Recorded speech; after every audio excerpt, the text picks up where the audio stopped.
گاڑی ہوئی لڑکی سے پوچھا جائے گا کہ کس جرم کی پاداش میں تم کو کاہے گاڑا ہے، یہ کیوں ہے؟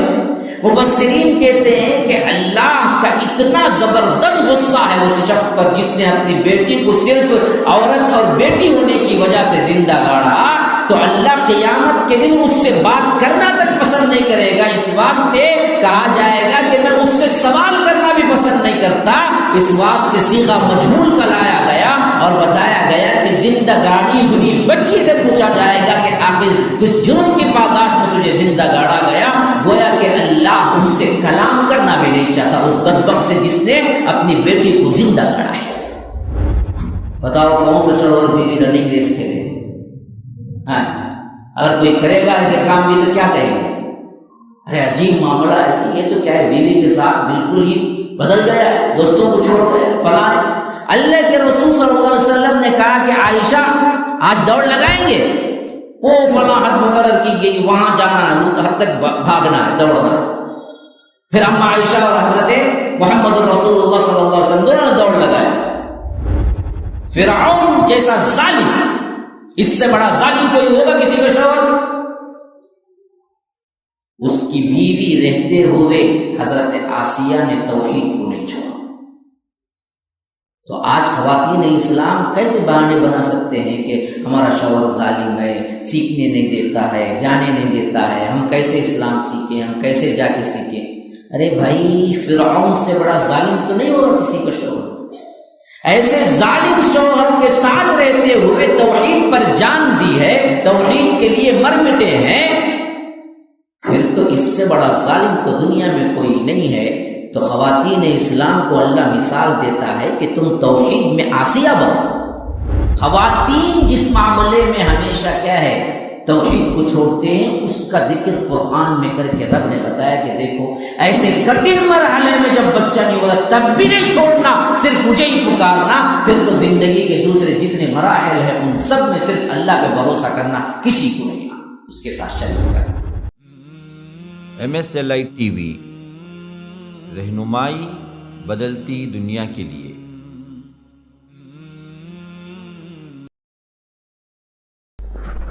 إن الحمد لله نحمده ونستعينه ونستغفره ونؤمن به ونتوكل عليه ونعوذ بالله من شرور أنفسنا ومن سيئات أعمالنا من يهده الله فلا مضل له ومن يضلل فلا هادي له وأشهد أن لا إله إلا الله وحده لا شريك له وأشهد أن محمدا عبده ورسوله أما بعد فإن خير الحديث كتاب الله وخير الهدي هدي محمد صلى الله عليه وسلم وشر الأمور محدثاتها وكل محدثة بدعة وكل بدعة ضلالة وفي رواية وكل ضلالة في النار۔ فأعوذ بالله السميع العليم من الشيطان الرجيم من همزه ونفثه ونفثه۔ ضرب الله مثلا للذين كفروا امرأة نوح وامرأة لوط كانتا تحت عبدين من عبادنا صالحين فخانتاهما فلم يغنيا عنهما من الله شيئا وقيل ادخلا النار مع الداخلين۔ وضرب الله مثلا للذين آمنوا امرأة فرعون إذ قالت رب ابن لي عندك بيتا في الجنة ونجني من فرعون وعمله ونجني من القوم الظالمين۔ ومريم ابنة عمران التي أحصنت فرجها فنفخنا فيه من روحنا وصدقت بكلمات ربها وكتبه وكانت من القانتين۔ اللهم أرنا الحق حقا وارزقنا اتباعه وأرنا الباطل باطلا وارزقنا اجتنابه. اللهم علمنا ما ينفعنا وانفعنا بما علمتنا وارزقنا علما. رب اشرح لي صدري ويسر لي أمري واحلل عقدة من لساني يفقهوا قولي. اس اللہ کے نام سے ابتدا جس کے ناموں کی کوئی انتہا بھی نہیں. وَلَوْ أَنَّ مَا فِي الْأَرْضِ مِنْ شَجَرَةٍ أَقْلَامٌ وَالْبَحْرُ يَمُدُّهُ مِنْ بَعْدِهِ سَبْعَةُ أَبْحُرٍ مَا نَفِدَتْ كَلِمَاتُ اللَّهِ.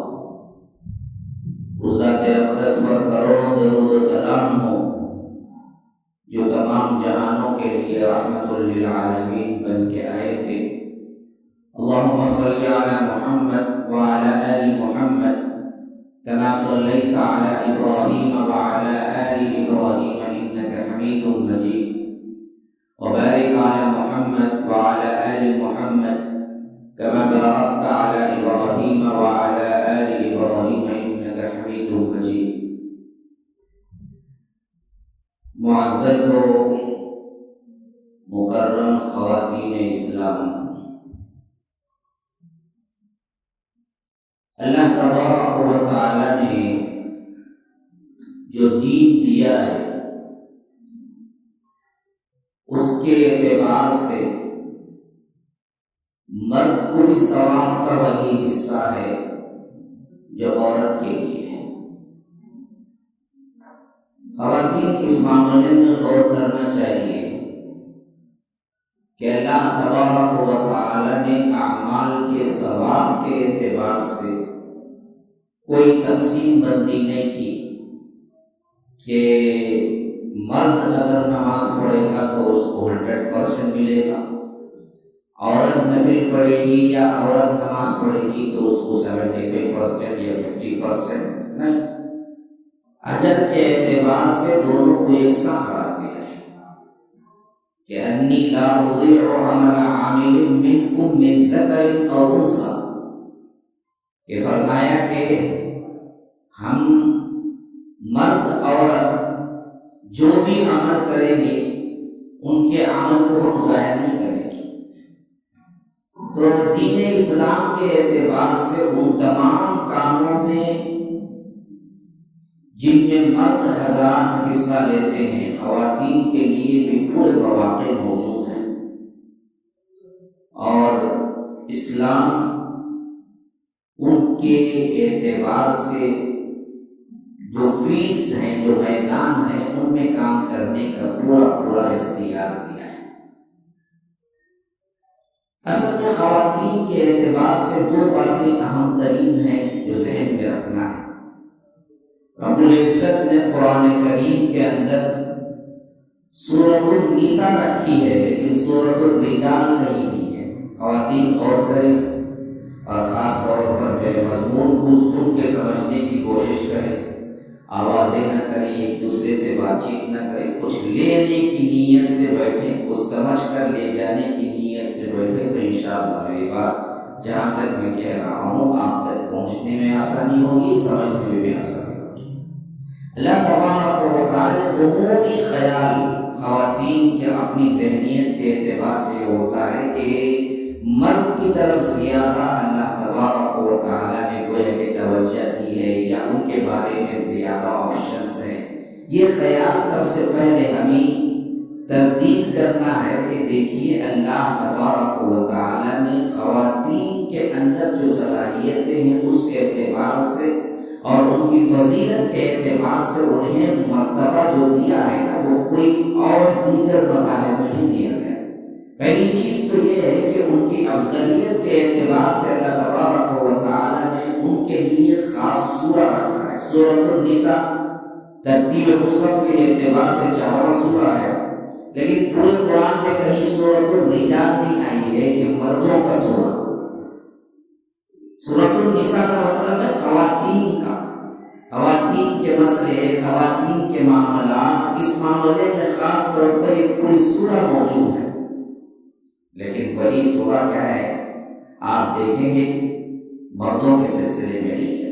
نہ بزرگوں آپ دیکھیے کہ سورہ مریم یہ خاص نام پر جو اللہ تبارک و تعالی نے رکھا ہے، ایسے عام شخصیات میں کسی اور کے لیے مردوں کا نام سورت کے اعتبار سے نہیں آئے، اور اسی طرح ابتدائی اعتبار سے بھی رب العالمین جب گفتگو کرتا ہے خواتین کے معاملے میں فرمایا کہ یا ایھا الناس اعبدوا ربکم الذی خلقکم من نفس واحدہ،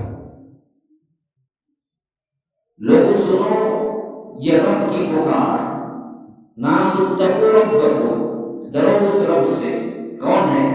الذی خلقکم من نفس واحدہ، جو تمہیں ایک جان سے پیدا کیا، وخلق منہا زوجہا، پھر اسی سے اس کی زوجہ کو بنایا، وبث منہما رجالا کثیرا ونساء، اور ان دونوں سے پوری دنیا کے اندر مرد اور عورتیں پھیلا دی، واتقوا اللہ، اور ڈرو الذی تساءلون بہ والارحام، اللہ کا واسطہ دے کر، جس ہستی کا واسطہ دے کر تم ایک دوسرے سے سوال کرتے ہو، ان اللہ کان علیکم رقیبا، کہ بے شک رب العالمین تم پر نگراں ہے۔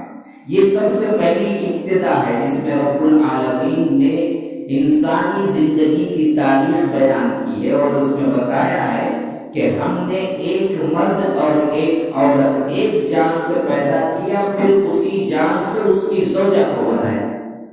تو اس معاملے میں یہاں پر معلوم ہونا چاہیے کہ رب العالمین نے جس جان کے اعتبار سے کہتا ہے کہ ہم نے ایک جان سے پیدا کیا، وہ حضرت آدم علیہ السلام ہے، انہی سے ہم نے ان کی زوجہ کو بنایا، تو وہ کون ہے؟ حوا علیہ السلام ہے۔ پھر ان دونوں سے ہم نے کائنات کے اندر مرد عورت پھیلا دیے، تو اللہ تبارک و تعالی نے پہلے اس جوڑے کی ابتدا کی تاریخ بیان کرتے ہوئے کہتا ہے کہ تم مرد کا ہی ایک حصہ ہو، مرد کے ہی ایک انسانیت کے اعتبار سے تم دونوں ہو، اور تمہارا مرتبہ تخلیق کے اعتبار سے نہ کم نہ زیادہ، دونوں انسانوں کے ایک دوسرے کے حصے۔ یہ جو خیال پیدا ہو گیا ہے کہ خواتین کو اسلام کم نظری سے دیکھتا ہے، یا خواتین کو اسلام میں زیادتی کی گئی ہے، یا خواتین کے لیے احکامات وہ نہیں ہیں جو مردوں کے ہیں، یا خواتین نیچے ہیں اور مرد اوپر ہیں، یہ تمام اس فلسفے کو بالکل ہی توڑ دیتا ہے۔ وَخَلَقَ مِنْهَا زَوْجَهَا، اسی سے اس کی زوجہ کو بنایا، ایک دوسرے کے بالکل مساوی اعتبار سے ہم نے تخلیق کیا، کسی کو کم کسی کو زیادہ نہیں ہے، دونوں اللہ تبارک و تعالی کے بندے ہیں، دونوں اللہ تبارک و تعالی کی طرف سے بندگی اختیار کرے تو ان کی ویسی ہی مقبولیت ہوگی جیسی اللہ تبارک و تعالی نے دی۔ اور دوسری بات ذہن میں رکھیے کہ ایک حیثیت سے مرد کو بعض معاملات میں تقویت دی، تو دوسری حیثیت سے عورت کو بعض معاملات میں تقویت دی، تو ان کے اپنے تناسب کے اعتبار سے، ان کے اپنے جو کچھ قوتیں ہیں اس کے اعتبار سے تقسیم بندی ہوئی ہے، چھوٹا بڑا اور فضیلت اور غیر فضیلت، اعلیٰ ادنا کا معاملہ نہیں رہا۔ مثلا دیکھیے اللہ تبارک و تعالی نے مرد عورت کے ساتھ انصاف کیا۔ میں یہ باتیں کیوں کہہ رہا ہوں؟ ابھی میں اپنے ٹاپک میں داخل نہیں ہوا، پہلے ایک ذہنیت ہماری اپنی بنی ہوئی ہے، وہ یہ خواتین میں زیادہ تر کی ذہنیت، اور جن کو کیا کرتے ہیں بہت سے دشمنان اسلام، یورپین کنٹریز وغیرہ جسے مستشرقین کہا جاتا ہے، ان لوگوں نے اور ہوا دی، آخرکار خود مسلمانوں کے اچھے اچھے خاندانوں میں بھی خواتین کا نظریہ یہی بن گیا کہ اسلام نے ان سے ناانصافی کی، یا اسلام نے ان کو وہ طریقے یا وہ چھوٹ نہیں دی جو دراصل مردوں کے لحاظ سے ہیں، وراثت میں حصہ نہیں ملا تو برابر کا۔ تو اس طرح کی کچھ ایسی چیزیں جس سے اسلام کے اندر برغبت، برضا اور رغبت عمل کرنے کا جذبہ کم ہوتا ہے۔ تو سب سے پہلے میں اسی جذبے کو آپ کے سامنے بیان کرتا ہوں کہ آپ پہلے اپنا مائنڈ سیٹ اپ کیجئے کہ اللہ نے تخلیق کے اعتبار نہ کم کیا، نہ عمل کے اعتبار سے یہ کہا کہ مرد کے لیے کم حصہ ہے، عورت کے لیے زیادہ ہے، یا عورت کے لیے کم حصہ ہے، مرد کے لیے زیادہ ہے۔ عمل جو بھی کریں گے، من عمل صالحا من ذکر اور انثی، اور وہ مرد ہوں گے عورت ہوں گے، ان کے لیے برابر کا ثواب ہے۔ تخلیق کے اعتبار سے مرد کو پیدا کیا، اسی کے یوں سمجھیے کہ حصے سے عورت کو پیدا کیا۔ اب رہی بات اسلام میں مرد عورت کا ایکویلٹی ہے، مساوات ہے، یا مرد عورت کے ساتھ اسلام نے عدل کیا، یہ بہت اہم ترین پوائنٹ۔ خواتین اسلام اس معاملے پہ غور کرے کہ اللہ تبارک و تعالی نے اسلام میں مرد عورت کا، اور مرد حضرات بھی اس میں بہت اہم نکات دے سکتے ہیں، خاص طور پر جن کے لیے علم کی پیاس ہے، ان کو میں چند نکات دے رہا ہوں۔ دوسرے لوگ جو بولتے ہیں جہاں پر کیا ہے ابھی کوشچن جاری ہے، ان کے لیے میں بہت سی اہم ترین مواد اور نکات دے رہا ہوں کہ اس معاملے میں آپ اپنے ذہن کو کھول کے رکھیں۔ اسلام نے مرد عورت کا مساوی حصہ یا مساوات کی تعلیم نہیں دی ہے، لیکن اسلام نے مرد عورت کے ساتھ عدل کیا۔ آپ پوچھیں گے عدل ہی تو مساوی ہوتا ہے؟ یہ دراصل یہ ہماری سوچ کی بالکل ادنا طور پر جہالت ہے۔ عدل کا مطلب یہ نہیں ہوتا کہ وہ مساوی ہو، عدل کا مطلب یہ ہوتا ہے کہ اس کو اس کے مطابق کام دیا جائے جس کے وہ لائق ہے۔ مثلا دراصل ایک بچہ ہے 10 سالہ آپ کے ساتھ، اور ایک ہے کوئی نوجوان کڑیے۔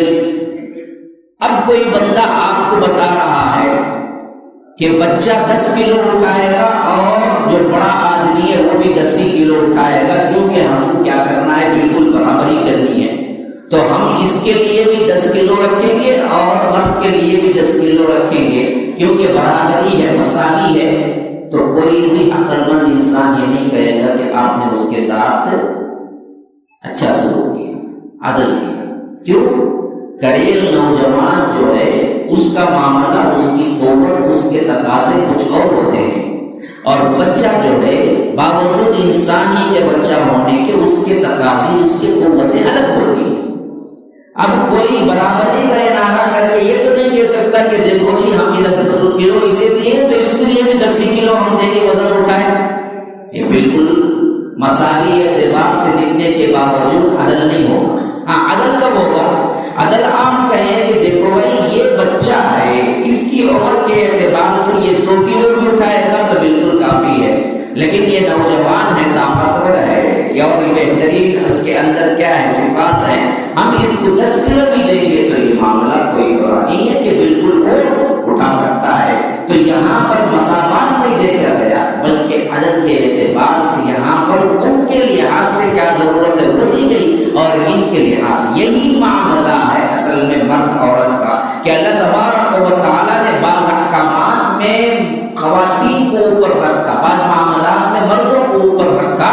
تو یہاں پر برابری اور کمتری کا مسئلہ نہیں ہے۔ اسلام اس نظر سے عورت مرد کو نہیں دیکھتا، اسلام دیکھتا ہے کہ دونوں کے اندر عدل ہو۔ عورت کے صنف نازک کے اعتبار سے ان کو کیا ضروریات زندگی تھی وہ ان کو دیا، مرد کو خود رب نے پیدا کیا، عورت کو بھی رب نے پیدا کیا۔ فرمایا الا یعلم من خلق وهو اللطیف الخبیر، کہ تم کو پیدا کرنے والا جو ہے وہ نہیں جانتا کہ تم کون ہو، تمہاری صلاحیتیں کیا ہیں، تمہارے تقاضے کیا ہیں، اللہ تعالیٰ خود نہیں جانتا، جانتا ہے بالکل، وہ بڑا باریک بین بھی ہے اور باخبر بھی ہے۔ تو اس نے اس حیثیت سے تقسیم کیا کہ جو جس کو کر سکتا ہے، مرد کے اعتبار سے الگ کیا، عورت کے اعتبار سے الگ کیا۔ عورتوں کو صنف نازک کے اعتبار سے، ان کی خوبصورتی کے اعتبار سے، ان کو رب العالمین نے شرم و حیا جو دی ہے اس اعتبار سے گھر کی ملکہ بنایا، محفل کی شمع نہیں بنایا۔ اور مرد کے لحاظ سے ان کو جو طاقت دی ہے ان کو ان کا محافظ بنایا، کم اور بڑھ کر یا کم درجہ یا بڑا درجہ نہیں، بلکہ اللہ تبارک و تعالی نے یہ احکامات اس لیے دیے کہ اس اعتبار سے دونوں کی خانہ پوری ہوتی رہے، کہ جس معاملے میں مرد آگے ہے وہ اس کو دیا جائے، جس معاملے میں عورت آگے ہے وہ اس کو دیا جائے، اور دونوں میں مساوات نہیں بلکہ عدل رکھا کہ الرجال قوامون علی النساء، کہ بے شک مرد عورتوں پر قوام ہے، یعنی ایک درجہ آگے ہے۔ اس کا مطلب کیا ہے کہ خواتین کو اللہ تبارک و تعالیٰ نے ڈگریڈ کر دیا؟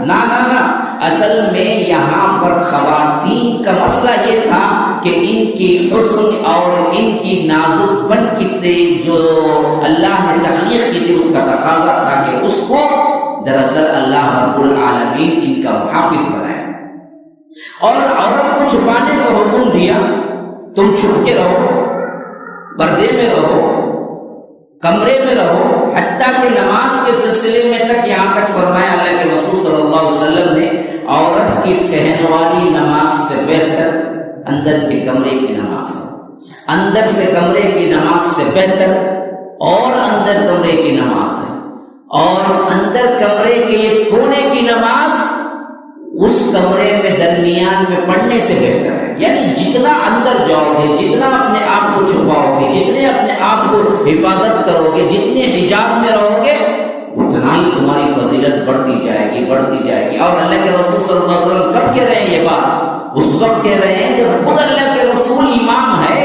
اور مسجد نبوی جیسی مسجد فضیلت والی ہے کہ ایک نماز 1000 نماز کے برابر، لیکن پھر اللہ کے رسول کہتے ہیں تمہاری نمازوں میں اس سے بہتر نماز وہ ہے جو تم گھر میں پڑھو، اور صحن سے اندر پڑھو کمرے میں، وہ اس سے بہتر ہے، اور اس سے بھی بہتر کمرے کے کونے میں پڑھو، وہ تمہارے لیے بہتر ہے۔ وجوہات کیا ہیں؟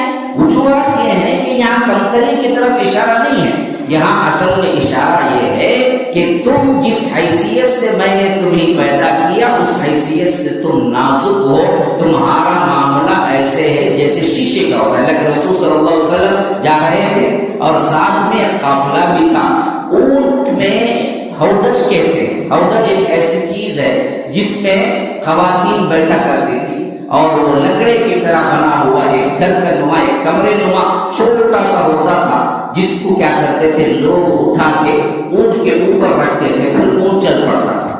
گویا کہ یوں سمجھیے کہ آج کے اعتبار سے ہم جو دیکھتے ہیں نا جی، جس طرح خواتین کے لحاظ سے ان کی پالکیاں ہوتی ہیں جسے پالکی کہتے ہیں، اسی طرح اس زمانے میں ہودج ہوا کرتے تھے جس میں خواتین بیٹھتے تھے، چاروں طرف سے پردہ ہو جاتا تھا، پھر بیٹھنے کے بعد مرد حضرات جو بھی اس کے لیے کام کے لیے ہوتے وہ اٹھا کے رکھ دیتے تھے، اور اونٹ پھر وہاں سے چلنا شروع۔ تو امہات المومنین ان اونٹوں کے اندر بیٹھی ہوئی تھی، اور اللہ کے رسول صلی اللہ علیہ وسلم آگے جا رہے تھے، تو بعد حدیقہ جو جس کو کہتے ہیں کہ اونٹ کے کچھ تیز چلنے کے اشعار ہوتے ہیں، عربی میں اسے حدیقہ کہتے ہیں۔ یہ حدیث کیا ہے کہ وہ لوگ پڑھتے ہیں تو اس سے اونٹ کو ایک طرح کی تیز رفتاری کے لحاظ سے ابھارا جاتا ہے، اور وہ تیز تیز چلنا شروع کر دیتے ہیں، حالانکہ نارمل رفتار سے تھوڑا تیز چلنے کے لیے اشعار گاتے ہیں، اور ان کو وہ معلوم ہوتا ہے کہ یہ اشعار دراصل تیز چلنے کے لیے ہے، تو اس سے اونٹ آگے جاتے ہیں۔ تو یاد رکھیے یہ ہم تو کبھی نہیں دیکھے، ہم کو کیا ہے اس سے سابقہ نہیں پڑا، لیکن اس زمانے میں یہ سب عام تھا۔ تو حدیقہ جو ہیں کہ وہ جو گاتے تھے تو اس حیثیت سے اونٹ تیز ہو جاتے تھے۔ تو ایک صحابی تھے جو دراصل وہ اشعار گا رہے تھے اور جس سے اونٹ تیز ہو رہے تھے، تو اللہ کے رسول صلی اللہ علیہ وسلم نے کہا کہ اللہ پر رحم کرے، شیشے ہیں، اور ایک روایت میں نگینے ہیں، ان کو ایسے نہ کرو کہ کہیں تیز رفتار اونٹ چلے اور اس کے لحاظ سے کوئی عورت گر پڑے اور ان کو اچانک چوٹ آ جائے۔ کہا کہ نہ کرو ایسا کہ وہ اپنی رفتار سے چلے، کیونکہ اوپر جو ہے وہ آبگینے ہیں، شیشے ہیں۔ یعنی اسلام کی نظر دیکھیے کہ عورت کو اتنی فضیلت دی، گویا کہ وہ کانچ ہے، جیسے گریں گے ٹوٹ جائیں گے تو پھر کیا ہے، کانچ کو جوڑ نہیں سکتا، اسی حیثیت سے اسلام نے خواتین کو اتنی اہمیت دی کہ وہ دراصل ایسے نایاب ہیرے ہیں جن کو چھپا کے رکھا جاتا ہے، جو باہر آنے کی چیز نہیں ہے، جو ہر کوئی دیکھنے کی چیز نہیں ہے، بلکہ یہ وہ ہے جو ان کے لیے ان کی ذمہ داری پوری کی پوری اٹھاتا ہے۔ جو شوہر بنتا ہے صرف اسی کے لیے جائز ہے وہ اس کو دیکھے، اور بقیہ تمام مردوں کے لیے وہ حرام کرتا ہے۔ وجہ اس کی یہ نہیں ہے کہ عورت کمتر ہے، وجہ اس کی یہ ہے کہ عورت کی فضیلت اور اس کے ذاتی اعتبار سے صفات وہ کانچ اور شیشے کی طرح ہیں اور موتی کی طرح انمول ہیں، تو اللہ تبارک و تعالیٰ نے حکم دیا کہ موتی جیسے اپنے آپ میں چھپا کے رکھی جاتی ہے ویسے ہی آپ چھپا کے رکھیں۔ آپ جویلری شاپ وغیرہ چلے جائیں، ایک مرتبہ مشاہدہ کر کے دیکھیں میری اس مثال کو، آپ نے دیکھا ہوگا وہاں پر کئی ایسے شو پیس اور کئی ایسے شوکیس میں مال اور زیورات اور اسی طرح چوڑیاں وغیرہ جو بھی چاہیں آپ دیکھ سکتے ہیں، لیکن آپ نارمل اس طرح کی دکانوں میں ہیرے جواہرات کو نمائش کرتے نہیں دیکھا ہوگا۔ آپ جائیں اور پوچھیں کہ مجھے ہیرا خریدنا ہے تو وہ بولے گا کہ آپ بیٹھیں ہم اسے منگاتے ہیں، پھر اس کے بعد کسی ڈبیا میں سے نکالے گا، پھر اس کے اندر کی اور کوئی اور ڈبیا ہوگی، پھر اس کے اندر کی کوئی اور ڈبیا ہوگی، پھر اس کے بعد نکال کے کہے گا کہ یہ ہے خالص موتی۔ اسے ہر کوئی نہیں، صرف خریدار ہی دیکھ سکتا ہے، اور جو واقعتاً جس کی نیت لینے کی ہو ہم اس کو پکڑنے کے لیے دیتے ہیں، ورنہ عام ہاتھ اس کو نہیں لگا سکتا کیونکہ ہاتھوں کے لگنے سے بھی میل ہو جاتے ہیں۔ تو یہی معاملہ خواتین اسلام کا شریعت اسلامی آیا ہے میرے بھائیوں، اچھی طرح سمجھو۔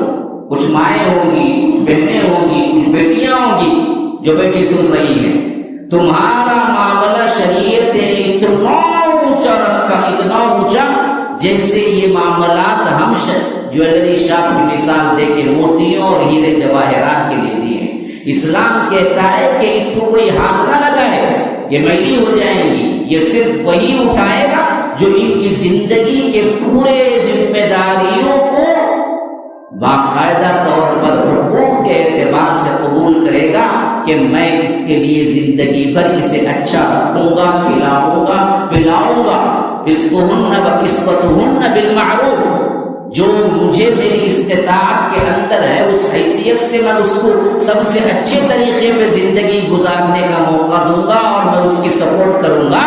تو پھر شریعت کہتی ہے کہ اس کے لیے اب اجازت ہے کہ تم اپنے حسن و جمال کو دکھاؤ، ورنہ ہر کس و ناکس کی نظر پڑے تم اتنے بے قیمت نہیں ہو، تم بہت اعلیٰ ہو، تمہیں وہی دیکھ سکتا ہے جو دراصل آپ کے پورے اپنے لوازمات تقاضے پورا کرنے کی اہمیت رکھتا ہے، ورنہ تو تم حجاب میں رہو، تمہارا حجاب میں رہنا رب العالمین نے تمہارے فضیلت کی بنیاد پہ دیا ہے، تمہارے کمتری کی بنیاد پہ نہیں دیا ہے۔ خواتین کو اللہ نے بہت عزت دی ہے، حتیٰ کہ عزت کے اعتبار سے فرمایا اللہ تبارک و تعالی خواتین کی عزت کے مقابلے میں کعبے کے پردے کی جو عزت ہے وہی عزت خواتین اسلام کے اللہ تبارک و تعالی نے دی۔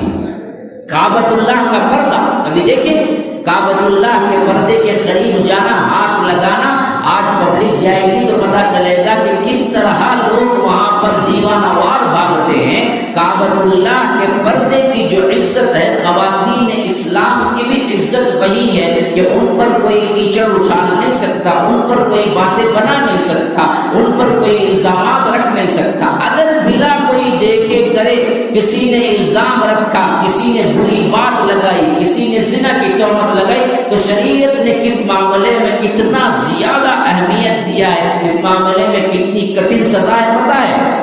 اب ذرا غور کیجیے، فرمایا سورہ نور کے اندر والذین یرمون المحصنات ثم لم یأتوا بأربعة شہداء فاجلدوهم 80 جلدہ ولا تقبلوا لهم شہادۃ ابدا۔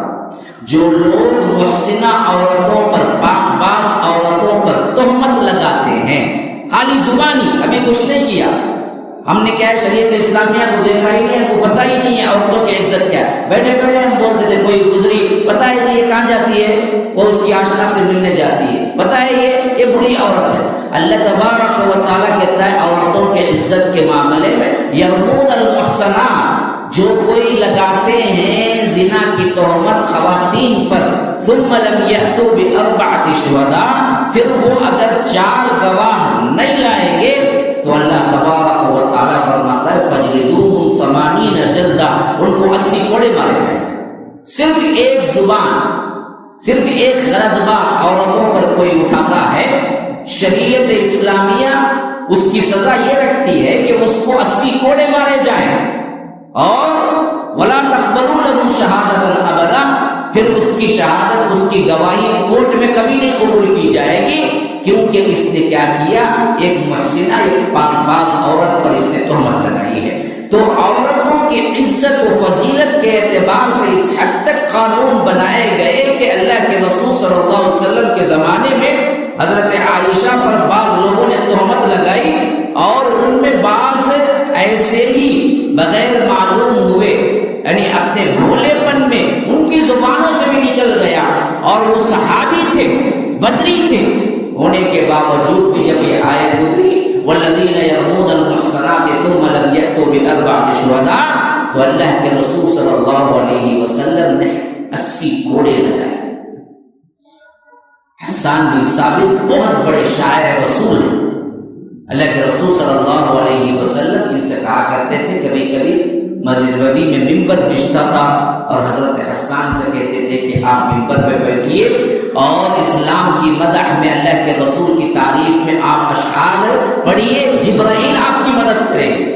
ایسے صحابی، لیکن ان کی زبان سے بھی نکل گیا، جب اماں عائشہ پر تہمت لگی اس وقت کے ان کی زبان سے بھی نکل گیا کہ ہاں شاید کیا ہو۔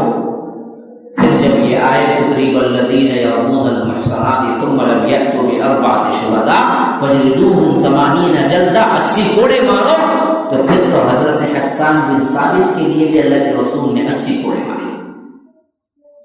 عظمت اعتبار سے عورت کا جو عظمت و عزت ہے، اسلام نے کتنا اونچا رکھا، صرف یہ اگر جان لیں گے نا، یاد رکھیے، پھر آپ کبھی اسلام مخالف سوچ پر کبھی توجہ نہیں دیں گے۔ اور جس طرح معاشرے کے اندر جس طرح دشمنان اسلام خواتین کو لے کر ایک ماحول بنا رہے ہیں کہ اسلام سے بزن کریں، اسلام سے اسی طرح بیزار کر دیں، ان کی سب چالیں بالکل واضح ہو کے سامنے آ جائیں گی کہ یہ لوگ اسلام کو بدنام کر رہے ہیں، ورنہ تو اسلام خواتین کا بے حد احترام سکھاتا ہے اور ان کی عزتوں کے سلسلے میں انہیں بتاتا ہے کہ کعبۃ اللہ کے پردے کی اہمیت کے برابر ایک عورت کے عصمت و عزت محفوظ ہے۔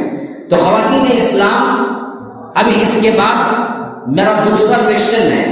اب سن لیا آپ نے کہ اسلام نے خواتین کی عزت و حرمت کیا رکھی ہے۔ اب آگے آئیے، تو اس کے بعد جب یہ مرتبے ملے ہیں تو سوچنا چاہیے کہ اس کے عوض آپ کو کام کیا ملا ہے،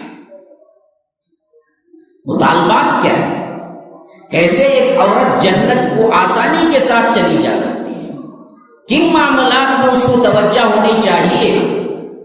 تو اس حیثیت سے میں نے آپ کے سامنے سورہ تحریم کی آخری آیات تلاوت کی ہیں، جس میں اللہ تبارک و تعالی خاص طور پر خواتین کے لیے ذکر کرتا ہے کہ ان میں مثالیں ہیں۔ فرمایا کہ ضرب اللہ مثلا للذین کفروا امرأۃ نوح وامرأۃ لوط، کہ فرمایا کہ میں اللہ تبارک و تعالی تمہارے لیے مثال بیان کرتا ہے کافر عورتوں کے سلسلے میں، کافروں کے لیے، کن کن کی؟ حضرت نوح علیہ السلام کی بیوی کی اور حضرت لوط علیہ السلام کی بیوی کی۔ فرمایا کہ کفروا امرأۃ نوح وامرأۃ لوط، کہ دو عورتوں کے لحاظ سے جو کافر ہیں ان کی مثال بیان کرتا ہے، اور سے سنو۔ فرمایا کہ کانتا تحت عبدین من عبادنا، یہ دونوں میرے اپنے خاص بندوں کی ماتحتی میں تھی، یا دونوں میرے اپنے خاص پیغمبروں کے بیویاں تھیں، لیکن فلم یغنیا عنہما من اللہ شیئا، اللہ تبارک و تعالیٰ کے عذاب کے مقابلے میں ان کی کوئی اعتبار، اور یہ نوح کی بیوی ہونے کے اعتبار سے بھی ان کو بخشا نہیں گیا، لوط کی بیوی ہونے کے اعتبار سے بھی بخشا نہیں گیا، بلکہ قیامت کے دن کہا جائے گا کہ وَقِيلَ ادْخُلُوا النَّارَ مَعَ الدَّاخِلِينَ، ان کو اٹھا کے پھینک دو جہنم کی آگ میں۔ پہلی مثال، دو خواتین، دونوں کون تھیں؟ بہت ہی معزز ترین پیغمبر حضرت نوح اور اسی طرح حضرت لوط، دونوں کی بیویاں تھیں، بیویاں، لیکن اتنی بڑی نسبت ہونے کے اعتبار سے بھی ان کو دراصل اللہ نے بخشا نہیں جب وہ کافر ہوئی، مشرک ہوئی۔ اللہ کہتا ہے قیامت کے دن ان سے کہا جائے گا اٹھا کے اچھا، اس کے بالمقابل پھر دو اور، وہ کون سی؟ فرمایا کہ ضرب اللہ مثلا للذین آمنوا امرأۃ فرعون، ایمان والیوں کے اعتبار سے، ایمان کی پہاڑ اور ان سے نصیحت حاصل کرنے کے اعتبار سے اللہ مثال دیتا ہے کس کی؟ آمنوا امرأۃ فرعون، فرعون کی بیوی کی۔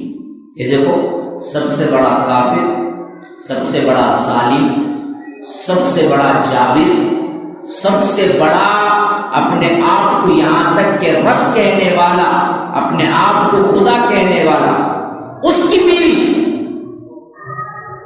اس کی بیوی جب یہ جہنم کے آگ میں ایندھن بنے گا تو بیوی بھی جائے گی نا؟ نہیں، اللہ نسبتوں کو نہیں دیکھتا، اللہ ایمان کو دیکھتا۔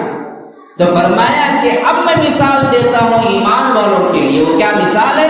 آمن امرأۃ فرعون، جو فرعون کی عورت ہے، فرعون کی بیوی ہے، ہاں، ان کے لیے میں مثال دیتا ہوں ایمان والوں کے لیے۔ ضرب اللہ مثلا للذین آمنوا امرأۃ فرعون کب؟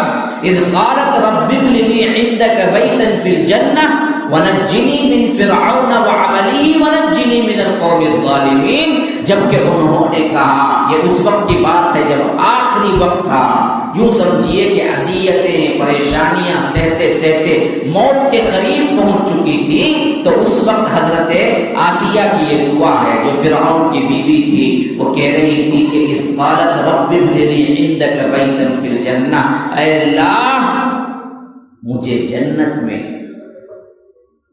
یہاں کچھ ملے یا نہ ملے، فرعون کے محلات میرے لیے جھوپڑی سے بھی بدتر ہیں۔ یاد رکھو یہ معاملہ، جس گھر میں توحید نہیں ہے وہ محلات کیوں نہ ہو وہ بنجر زمین سے بھی بدتر ہے، جس گھر میں توحید ہے اور وہ جھوپڑی ہی کیوں نہ ہو وہ محلات سے بھی بہت ہی بہترین ہے۔ تو فرمایا کہ اذ قالت رب ابن لی عندک بیتا فی الجنہ، تیرے پاس میرے لیے ایک گھر بنا ہے رب، جنت میں مجھے ایک گھر تعمیر کر جو میرے لیے ہو، رب ابن لی عندک بیتا، ہاں، جس میں پڑوس میں کیا ہو؟ ایمان والوں کے گھر ہو، پڑوس بہت اچھا ہو، تو خاص کر میرے لیے رب ابن لی عندک بیتا فی الجنہ ونجنی من فرعون، اس ظالم فرعون سے مجھے نجات دے، ونجنی من القوم الظالمین، اور اس طرح یہ فرعون سے بھی نجات دے اور اس کے آل و اولاد، اس کی قوم سے بھی مجھے نجات دے۔ ان کی مثال کہتا ہے کہ اللہ ہم ایمان والوں کے لیے دیتے، ایک طرف پیغمبر ہیں شوہر، بیویاں کافر، یہ بری عورتوں کی مثال ہے کافرہ کے لیے۔ مسلمان کے لیے مثال کیا ہے؟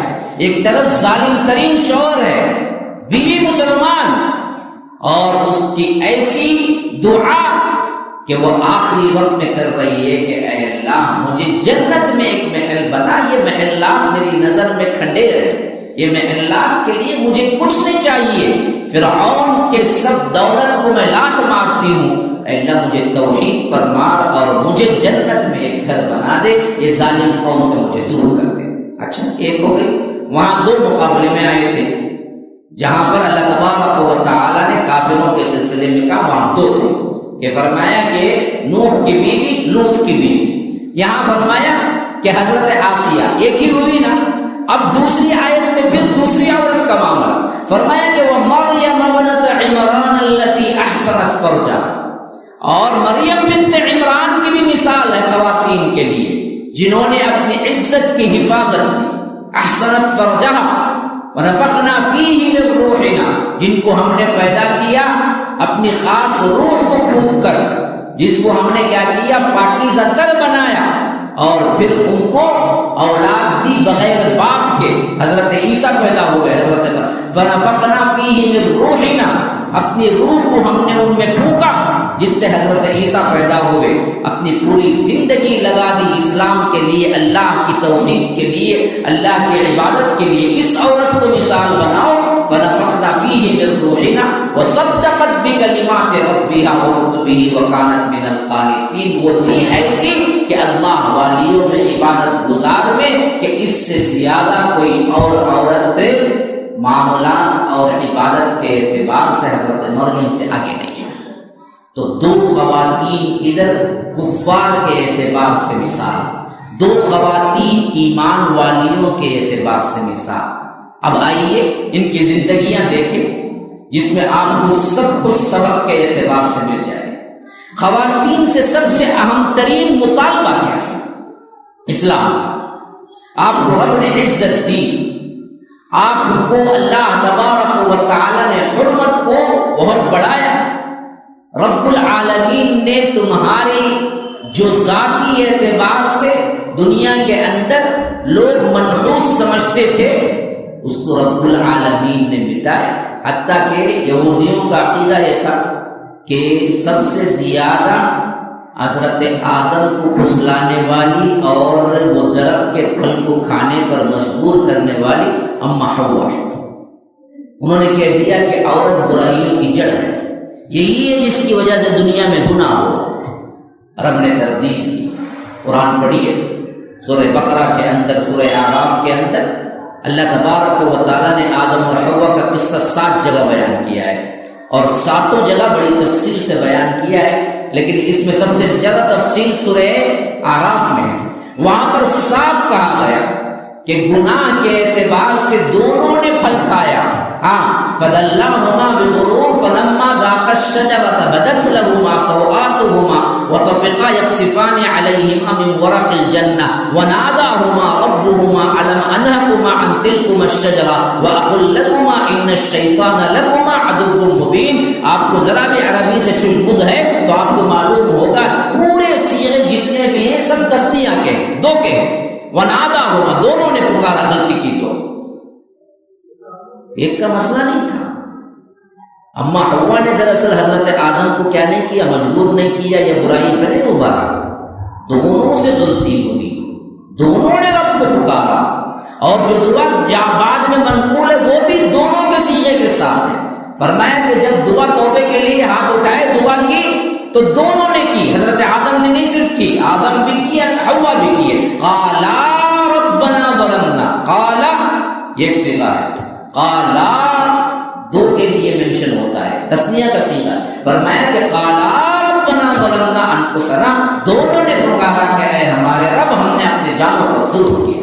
تو یہ پہلی تردید جن بدبختوں نے، یہودیوں نے تورات کو توڑ مروڑ کے عورت کو برائی کی جڑ قرار دیا اور کہہ دیا کہ یہ عورت ہی تھی جس کی وجہ سے دراصل کیا ہوا تھا، دنیا کے اندر گناہ پھیلا، ورنہ ہم جنت میں رہتے، دنیا سے جنت میں رہتے اور جنت سے نکلتے ہی نہیں۔ یہ حوا ہے جن کی وجہ سے ہمیں کیا کرنا پڑا، جنت چھوڑ کے زمین پہ آنا پڑا۔ اللہ نے کہا کہ نہیں، دونوں نے خطا کی، دونوں نے دعا مانگی، دونوں کو ہم نے قبول کیا، پھر دونوں کو ایک ساتھ ہم نے کیا کیا، زمین پہ اتارا، قُلْنَا اهْبِطُوا مِنْهَا جَمِيعًا۔ دوسری بات، اسی طرح یہودی مذاہب کے اندر اور دوسرے دیگر مذاہب کے اندر انہوں نے برائی کی جڑ کے اعتبار سے یہ بات بھی پختہ کر دی کہ خواتین کو جو درد ذہن ہوتی ہے، ڈلیوری کے وقت جو درد ہوتا ہے، اللہ نے انہیں بطور عذاب کے رکھا اس واسطے کہ یہی تھی جو دنیا میں کیا کیا تھا، برائی پھیلائی تھی۔ اللہ نے اس کی بھی تردید کی۔ یہ آدم کی ہر بیٹی کے لیے اللہ نے مقرر کیا، لیکن اس پر ثواب ہے، حتیٰ کہ احادیث میں یہاں تک ہے کہ اگر اس درد میں عورت وفات پا جائے تو یہ وفات دراصل اس کے لیے شہادت کے برابر ہے، اس کے لیے فضیلت والا عمل ہے۔ یہ دراصل اللہ کا عذاب نہیں ہے، یہ دنیا کے لوگوں کی باتیں، دنیا کے مذاہب۔ ہندوستان کے مذاہب میں عورت دیکھ لیجیے، جب اللہ کے رسول صلی اللہ علیہ وسلم اس دنیا میں تشریف لائے تھے، اس زمانے میں نہیں بلکہ آج تک یہاں قانون بنا 100 سال پہلے، اس سے پہلے عورت کو جینے کا بھی حق نہیں تھا۔ بیوہ تھی تو ان کے لیے قانون تھا کہ شوہر مر جائے تو انہی کے چتا کے ساتھ جل کے وہ بھی مر جائے۔ اگر کوئی یکا دکا عورت بچتی تھی یا جس کو کیا ہے قبیلے کے لوگ چھوڑ دیتے تھے، اس کے لیے بھی ضروری قوانین یہ تھے کہ پوری زندگی میں وہ رنگین لباس نہیں پہن سکتی تھی، پوری زندگی میں وہ زیور نہیں پہن سکتی تھی، پوری زندگی میں وہ کوئی خوشی کے موقع پر حاضر نہیں ہو سکتی تھی۔ وہ دراصل اچھوت تھی اور اس کو کہیں بلایا نہیں جاتا تھا، وہ صرف اور صرف سفید لباس میں جتنی زندگی ہے وہ اپنی کھٹری میں گزارنا پڑتا تھا، وہیں مر جاتی تھی، اس کے لیے کوئی قانون نہیں تھا۔ کب تک؟ 100 سال پہلے تک ہندوستان کے اندر بھی یہی قانون تھا، عورتوں کو وراثت نہیں دی جاتی تھی، عورت اپنے نام پہ کوئی گھر نہیں لے سکتی تھی۔ 1950 یا 61 تک خود ہندوستان کے اندر بھی یہی قوانین تھے، اور خود امریکہ جو آج عورت عورت عورت کہہ رہا ہے کہ ہم آزادی دے رہے ہیں، ہم آزادی، ان کا حال بھی یہی تھا کہ 1901 تک، مجھے معلوم تھا جہاں تک مجھے تاریخ میں، تو 1901 تک وہاں بھی قانون یہی تھا کہ عورت اپنے نام پہ گھر نہیں لے سکتی تھی۔ حتیٰ کہ بعض ایرانیوں کے حکومت کے اعتبار سے جو بڑے بڑے لوگ بیٹھے تھے اللہ کے رسول صلی اللہ علیہ وسلم کے دور، اس کے بعد کے دور میں، انہوں نے یہاں تک ان کے کابینہ، ان کے پارلیمنٹ کے میٹنگیں ہوئی کہ عورت کو ہم انسان سمجھے کہ یا جانور سمجھے، ان کی کوئی حقیقت نہیں تھی۔ حتیٰ کہ عربوں کے اندر جب اللہ کے رسول صلی اللہ علیہ وسلم خود آئے نا جی، اس وقت کیا حال تھا؟ آپ کو مشہور ترین باتیں تو بالکل معلوم ہوں گی، قرآن تائید کرتا ہے بالکل اس کی۔ عورت بچی پیدا ہوتی تو زندہ دفنا دیتے تھے، زندہ، مار کے دفناتے نہیں تھے، زندہ دفنا دیتے تھے اس بچی کو لے جا کے، اور اس پر انہیں فخر تھا کہ ہم دراصل کیا نہیں کر رہے ہیں، کوئی غلطی نہیں کر رہے ہیں، اس واسطے ہم کر رہے ہیں کہ یہ آگے جا کر ہمارے لیے آر اور شرم کا باعث بنے گی، یہ کچھ بھی حقیقت نہیں رکھتی، اس سے بہتر ہمیں مار دینا ہے۔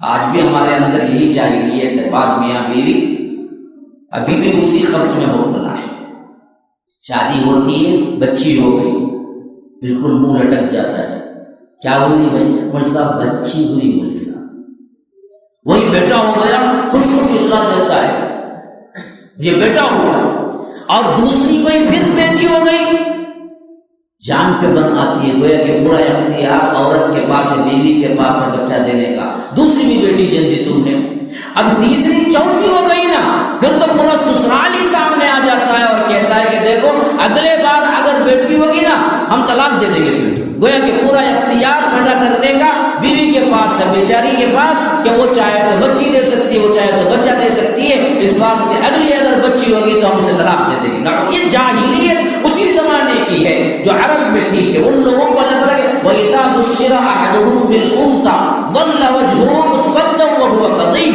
کہ جب انہیں خوشخبری دی جاتی ہے، انہیں بتایا جاتا ہے کہ تمہارے گھر لڑکی پیدا ہوئی ہے، تو اللہ کہتا ہے ظَلَّ وَجْهُهُ مُسْوَدًّا، غم کی وجہ سے ان کا چہرہ سیاہ ہو جاتا ہے، وَهُوَ كَظِيمٌ، وہ غمزدہ ہو کے اپنے غصے کو دباتا ہے اور اپنے دل میں سوچتا ہے يَتَوَارَىٰ مِنَ الْقَوْمِ مِنْ سُوءِ مَا بُشِّرَ بِهِ، کہ کس طرح میں اپنے منہ کو چھپاؤں اپنی قوم سے، یا دراصل اس کو زندہ رکھوں یا باقی رکھوں یا چھوڑ دو۔ کہتا ہے کہ يَتَوَارَىٰ مِنَ الْقَوْمِ مِنْ سُوءِ مَا بُشِّرَ بِهِ أَيُمْسِكُهُ عَلَىٰ هُونٍ أَمْ يَدُسُّهُ فِي التُّرَابِ، میں اس کو چھوڑ دوں یا زمین کے اندر اسے دفن کر کے چھوڑ دوں۔ اللہ کہتا ہے، اسی لیے فرمایا سورہ تکویر کے اندر وَإِذَا الْمَوْءُودَةُ سُئِلَتْ، زندہ گاڑی ہوئی بچی کے بارے میں پوچھا جائے گا کہ وہ کس جرم کی پاداش میں زندہ گاڑی گئی ہے۔ اب اس میں مفسرین بڑا ایک اہم ترین نقطہ بیان کرتے ہیں، اللہ نے یہ نہیں کہا کہ زندہ گاڑنے والے سے پوچھا جائے گا کہ تو نے اس بچی کو زندہ کیوں گاڑا ہے، بلکہ قرآن کی آیت کیا ہے؟ مجہول کے صیغے میں فرمایا کہ وَإِذَا الْمَوْءُودَةُ سُئِلَتْ، زندہ گاڑی ہوئی بچی سے پوچھا جائے گا کہ تمہیں کس جرم کی پاداش میں زندہ گاڑا گیا ہے۔ زندہ جو گاڑا تھا باپ، اس سے تو پوچھنا ہے نا جیسل کہ تم نے کیوں اپنی بیٹی کو زندہ گاڑا، لیکن قرآن کی آیت صیغہ مجہول میں گاڑی ہوئی لڑکی سے پوچھا جائے گا کہ کس جرم کی پاداش میں تم کو کیا ہے گاڑا ہے، یہ کیوں ہے؟ مفسرین کہتے ہیں کہ اللہ کا اتنا زبردست غصہ ہے اس شخص پر جس نے اپنی بیٹی کو صرف عورت اور بیٹی ہونے کی وجہ سے زندہ گاڑا، تو اللہ قیامت کے دن اس سے بات کرنا تک پسند نہیں کرے گا، اس واسطے کہا جائے گا کہ میں اس سے سوال کرنا بھی پسند نہیں کرتا، اس واسطے صیغہ مجہول کا لایا گیا اور بتایا گیا کہ زندہ گاڑی ہوئی بچی سے پوچھا جائے گا کہ آخر کس جرم کی پاداش میں تجھے زندہ گاڑا گیا، گویا کہ اللہ اس سے کلام کرنا بھی نہیں چاہتا اس بدبخت سے جس نے اپنی بیٹی کو زندہ گڑا ہے، اتنا غصہ ہے۔ لیکن عرب میں عام تھا۔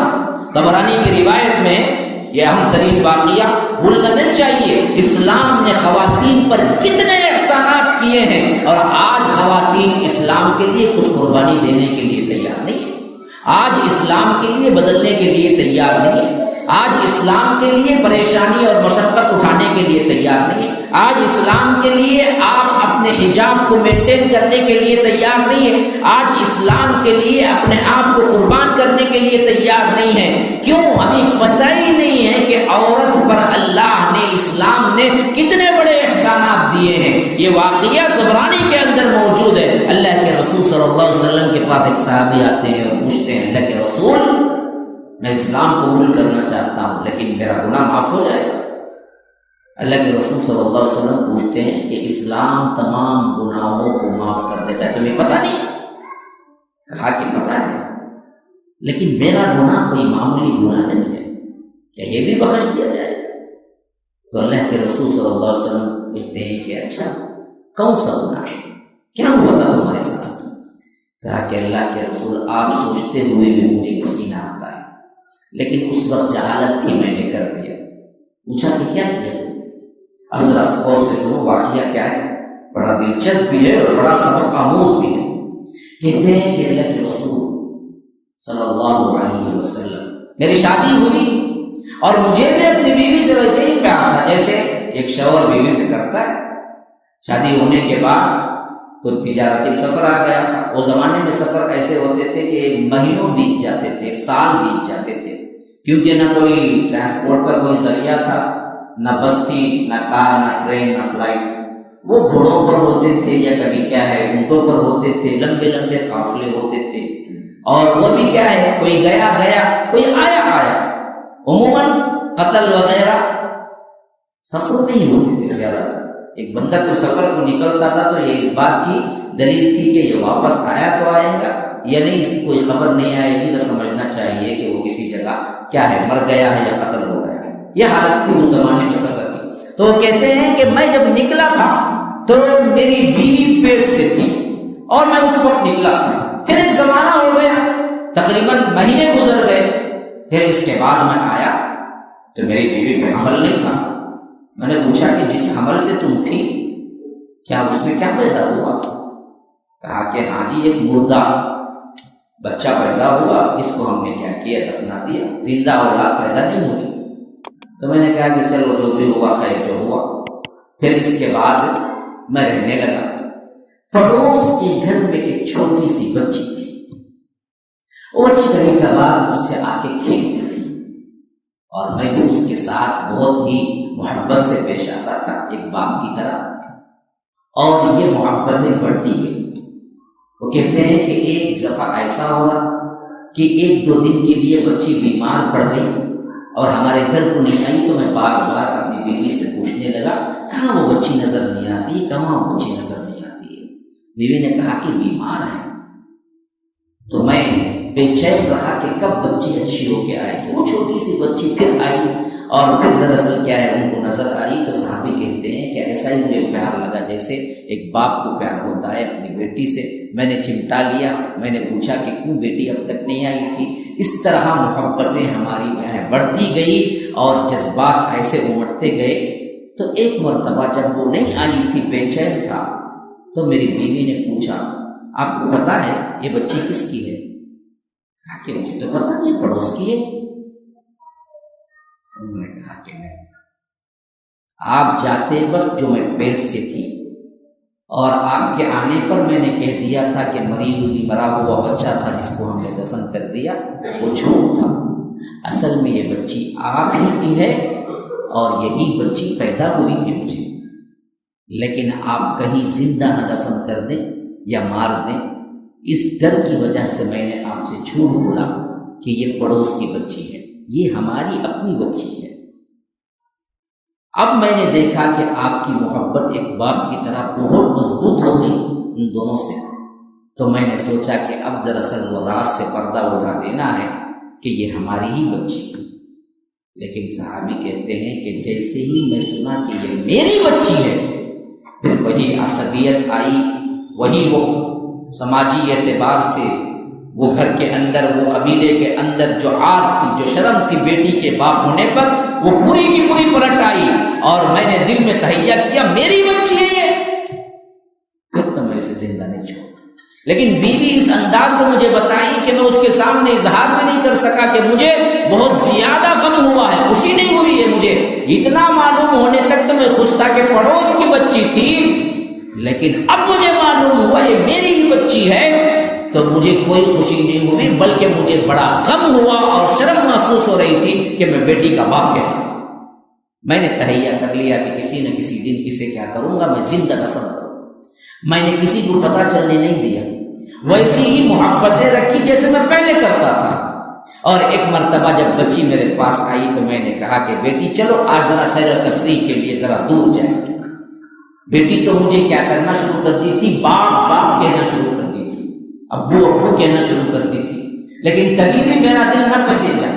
میں اس کا ہاتھ پکڑا، پہلے سے میں نے صبح جا کے قبر کھود کے رکھی ہوئی تھی، گڑھا کھود کے رکھا ہوا تھا، جس کی طرف میں بچی کو شام کے وقت لے کے جا رہا تھا۔ اور جب جا رہا تھا تو اس وقت بھی بچی کہہ رہی تھی ابو مجھے کہاں لے جا رہے ہیں، کہاں لے جا رہے ہیں؟ میں نے کہا کہ سیر و تفریح کے لیے لے جا رہا ہوں، چل بیٹا چل جائیں گے، یہاں تک کہ وہ غار کے پاس آ گیا۔ پھر میں نے وہاں رکھ کے اور گہرا گڑھا کھودنا شروع کیا، تو گڑھا کھودتے کھودتے اس کی مٹی آتی تھی، اڑتی تھی، میرے داڑھی میں کنکرے پڑ جاتے تھے، تو وہ بچی آ کے صاف کرتی تھی، کہتی تھی ابو جان آپ کی داڑھی میں تنکے ہیں، آپ کی داڑھی میں کنکرے ہیں، اس طرح جھاڑتی تھی، صاف کرتی تھی، تب بھی مجھے رحم نہ آیا اور میں کھودتا گیا۔ جب پوری قبر تیار ہو گئی تو میں نے پیچھے سے اسے دھکا دیا اور نیچے وہ گری تو مٹی ڈالنا شروع کر دی، یہاں تک کہ وہ آخری سانس تک ابو میرے ساتھ کیا کر رہے ہیں، ابو میرے ساتھ کیا کر رہے ہیں، ابو میرے ساتھ کیا کر رہے ہیں، یہ آواز میرے کانوں میں گونجتی رہی اور میں پوری کی پوری مٹی ڈال کے دفن کر کے آ گیا، اور یہ کہہ کے زار و قطار رونے لگی۔ اور ادھر سر اٹھا کے دیکھا تو اللہ کے رسول صلی اللہ علیہ وسلم بھی رو رہے تھے۔ کہا کہ اللہ کے رسول یہ ظالم ہے جو میں نے کیا ہے، کیا اللہ یہ بھی معاف کر دے؟ اللہ کے رسول صلی اللہ علیہ وسلم نے کہا کہ اسلام تو ہر گناہ معاف کرتا ہے، لیکن یہ واقعہ ایسا دردناک ہے کہ میں صحابہ کو بلاؤں، آپ صحابہ کے سامنے بھی بیان کر سکتے ہیں؟ کہا کہ ہاں اللہ میں سب کے سامنے بھی بیان کر سکتا ہوں۔ تو اللہ کے رسول صلی اللہ علیہ وسلم نے کہا کہ جمع ہو جاؤ، سب جمع ہو گئے تو کہا کہ اب ایک مرتبہ پھر سناؤ ان کے سامنے جاہلیت میں عورتوں کی کیا حالت تھی، کیسے تم لوگ زندہ دفن کر دیتے تھے۔ پھر وہ صحابی اپنا پھر واقعہ دہرایا، سنا ہے کہ میرے ساتھ ایسا ہوا، میں نے اپنی خود کی بچی کو صرف اس بات پر باوجود محبت تھی، لیکن جب مجھے معلوم ہوا کہ یہ میری بیٹی ہے اور میں بیٹی کا باپ کہلانا نہیں چاہتا تھا، میں شرم محسوس کرتا تھا، اس حیثیت سے میں نے اپنے ہاتھوں سے زندہ اس کو دفنایا، جبکہ وہ مجھے ابو ابو پکار رہی تھی اور زار و خطاب رویا تو تمام صحابہ نے رویا۔ یہ حیثیت تھی دنیا میں عورت کی، جو اسلام نے انہیں اونچے بالکل عروج میں پہنچایا، اس حد تک فضیلت دی۔ یہی واقعہ جو اللہ کے رسول صلی اللہ علیہ وسلم کے دور مبارک میں صحابی سناتے ہیں، بچیوں کی ایسی تعلیم و تربیت ہوئی، اس کے بالکل برعکس واقعہ بھی آپ سن لیجیے۔ حضرت حمزہ شہید ہو گئے، کب شہید ہوئے بتائیں اسے؟ آپ کو کیا پتا، لیٹسٹ پکچر کروایا بولا ہم کو معلوم ہے، کہاں کیا کیا شوٹنگ ہوئی معلوم، کوئی کرکٹ سے دلچسپی، کوئی فلاں سے، کوئی ہماری خواتین نئے نئے ڈشز میں مصروف ہوتی ہیں، ان کو کیا پتا ہے؟ نہ تاریخ اسلام پتا ہے، نہ سیرت النبی پتا ہے، ہم اس سے لینا دینا کیا ہے؟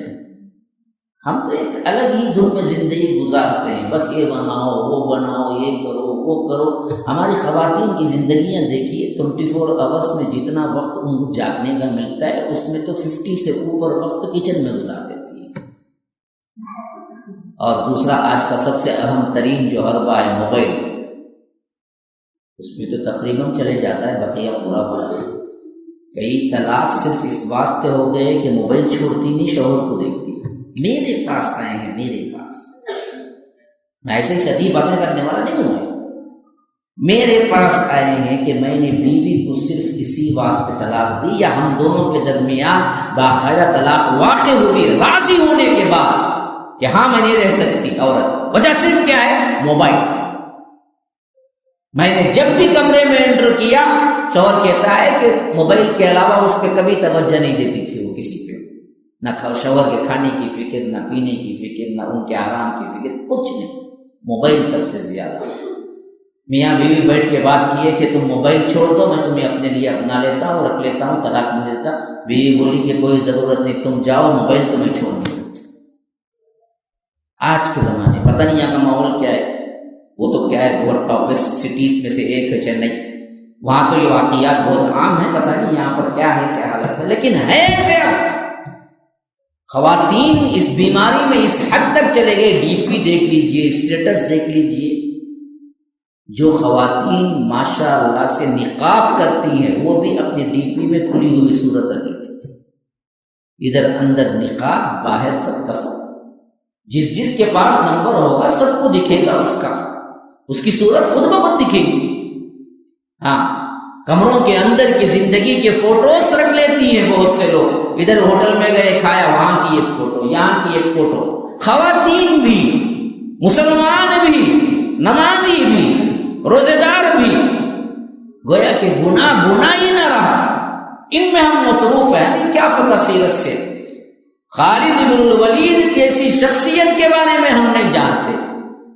ہاں، بڑے بڑے شخصیات کے بارے میں نہیں جانتے، تو ہم کیا جانے سید الشہداء حضرت حمزہ کے بارے میں. یہ شہید ہوئے غزوہ احد میں.